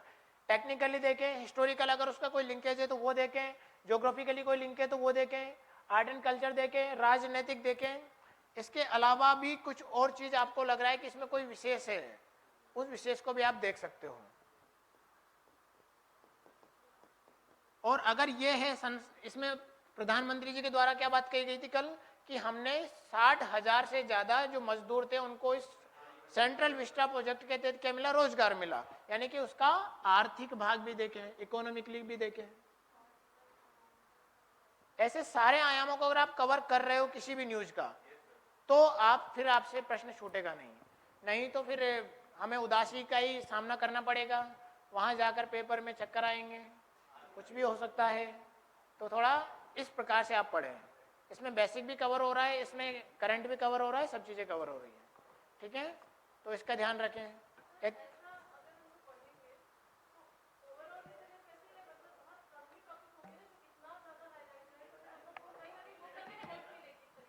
बिल्कुल, इसीलिए तो मैं कह रहा हूं, इसीलिए तो ये ना पढ़े कि वंदे भारत एक्सप्रेस कहां से कहां चलाई गई, आप ये मत पढ़े। वो वन लाइनर फैक्ट वालों के लिए हो सकता है, रेलवे वालों के लिए हेल्पफुल हो। रेलवे वाले में प्रश्न आ सकता है कि पहली वंदे भारत एक्सप्रेस कहां भाई, यूपीएससी शायद पूछ ले, पर न के बराबर संभावना है कि वंदे भारत एक्सप्रेस कहां से कहां तक चलाई गई, ऐसे प्रश्न नहीं बनते हैं। हमें बस पढ़ना है कि वंदे भारत एक्सप्रेस अगर वो पूछेगा तो क्या पूछ सकता है, वो पूछेगा कि भारत में जो रेल है, रेल सुधार या रेल की व्यवस्था, ट्रेन की व्यवस्था है, उस व्यवस्था का पुनः मॉडर्नाइजेशन क्यों किया जा रहा है, और मॉडर्नाइजेशन किया जा रहा है तो किस प्रोजेक्ट के तहत किया जा रहा है। अभी एक प्रश्न बना था ना, आया था ना ज्योग्राफी में, कौन सा था, कॉरिडोर वाला है ना, स्वर्णिम चतुर्भुज गलियारे के तहत। अब वो हमें देखना है कि वो किस प्रोजेक्ट का भाग है। हमें पीएम गति शक्ति मास्टर प्लान के बारे में पता होना चाहिए, हमें भारतमाला प्रोजेक्ट के बारे में पता होना चाहिए, हमें सागरमाला प्रोजेक्ट क्या है उसके बारे में पता होना चाहिए, तब जाके हमें समझ में आएगा कि यूपीएससी चाहता क्या है।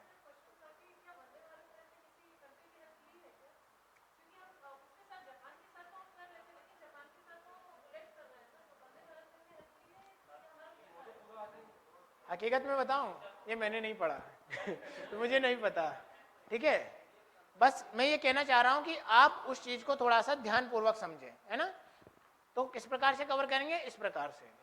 अब जिनको लगता है कि जिनके 3-4 प्रश्न ऐसे थे जो मैप से सोल्व हो सकते थे, जो मैप अगर देख रहे हैं, मैप को कैसे देखें।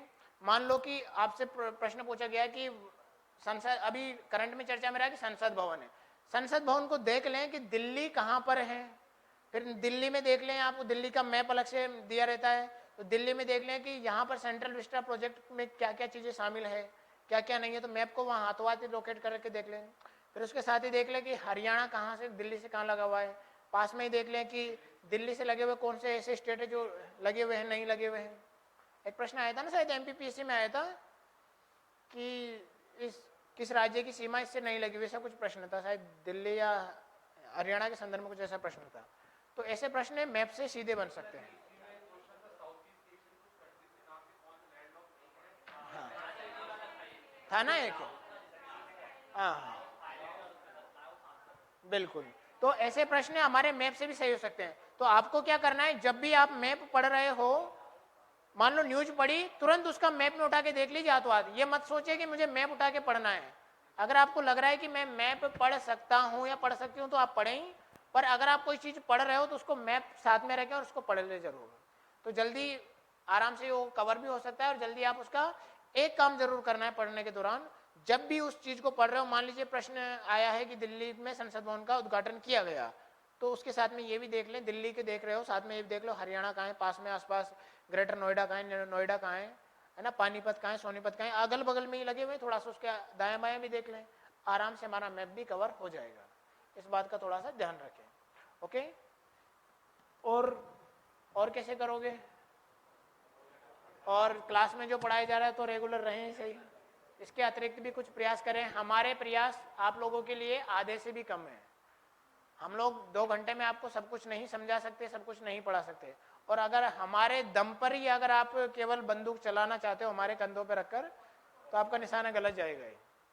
मतलब हम केवल आपको नमक, जैसे मान लीजिए हम रोटी बना रहे हैं तो हम आपको केवल नमक की सहायता कर सकते हैं, आटा आपको खुद ही तैयार करना पड़ेगा। तो आटा आप तैयार करिए, नमक आपके साथ रहेगा। कलेक्टर सर, कोई भी जितने भी ऑफिसर्स हैं, हमारी टीम है, सारा जितना भी प्रयास करेगी, लेकिन वो एक लिमिटेड ही रहेगा क्योंकि समय भी सीमित है। इसके अलावा आप ज़्यादा हो, हम कम हैं, ये भी एक लिमिटेशन ही है। तो आप अपने स्तर पर प्रयास ज़्यादा करें, जो पढ़ाया जा रहा है उसको तो कवर करें, इसके अतिरिक्त भी प्रयास करें, ज़्यादा करने का प्रयास करें, ओके। हम फिर उसके बाद हमें जल्दी ही आकर के यहाँ आकर के कोई मिठाई खिलाएं, मुबारक हो सर, हम सेलेक्ट हो गए, हमें भी खुशी दें, ओके। चलिए छोड़िए बातों को, आगे बढ़ते है ना। मेरा कैसे गया वो रिजल्ट बता देगा, है ना, रिजल्ट बता देगा। बस देखूंगा, अभी मैंने क्या आयु के आंसर की नहीं आई है ना, तो उसके आंसर के आने के बाद में मैं बताऊंगा कितने मेरे।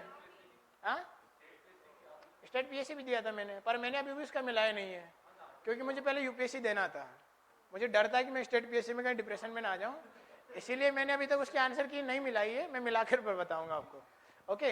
इसकी भी अभी नहीं मिलाई है, बस मैंने आपको सही कराने के लिए जरूर उसको थोड़ा सा राइट किया है। चलिए,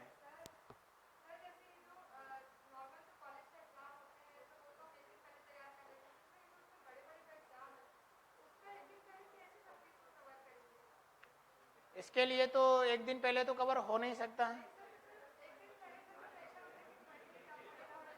इसके लिए तो आप कोई ऐसा वो की पॉइंट बना सकते हो जो 1 या 2 पेजों में आपका पूरा सब्जेक्ट डिसाइड हो।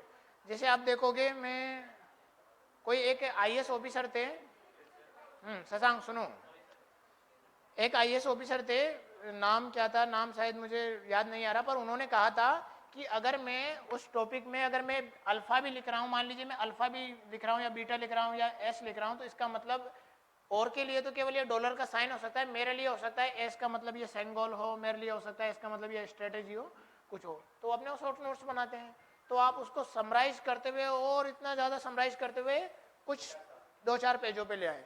हर सब्जेक्ट हो के अगर आपने 2 या 4 पेज के ही नोट्स बनाए तो आप कवर करोगे, नहीं तो नहीं हो सकता, सभी तो नहीं हो सकता, बस की पॉइंट ला करके आप बना सकते हो ताकि उससे स्टोरी जुड़ जाए। ठीक है, बाकी पढ़ते रहें, बढ़ते रहें, आगे बढ़ते रहें, फिर सीखते हैं कुछ, खड़े हो जाएं।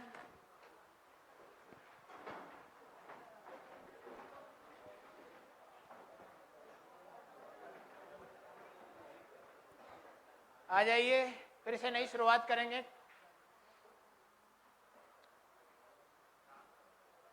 चलिए आज कौन दोहराएगा, कोई सॉन्ग दोहराते हैं ताकि सब में पुनः एनर्जी आ जाए। आ जाओ, आज सचिन दोहराएंगे, स्नेहा भी आ गई।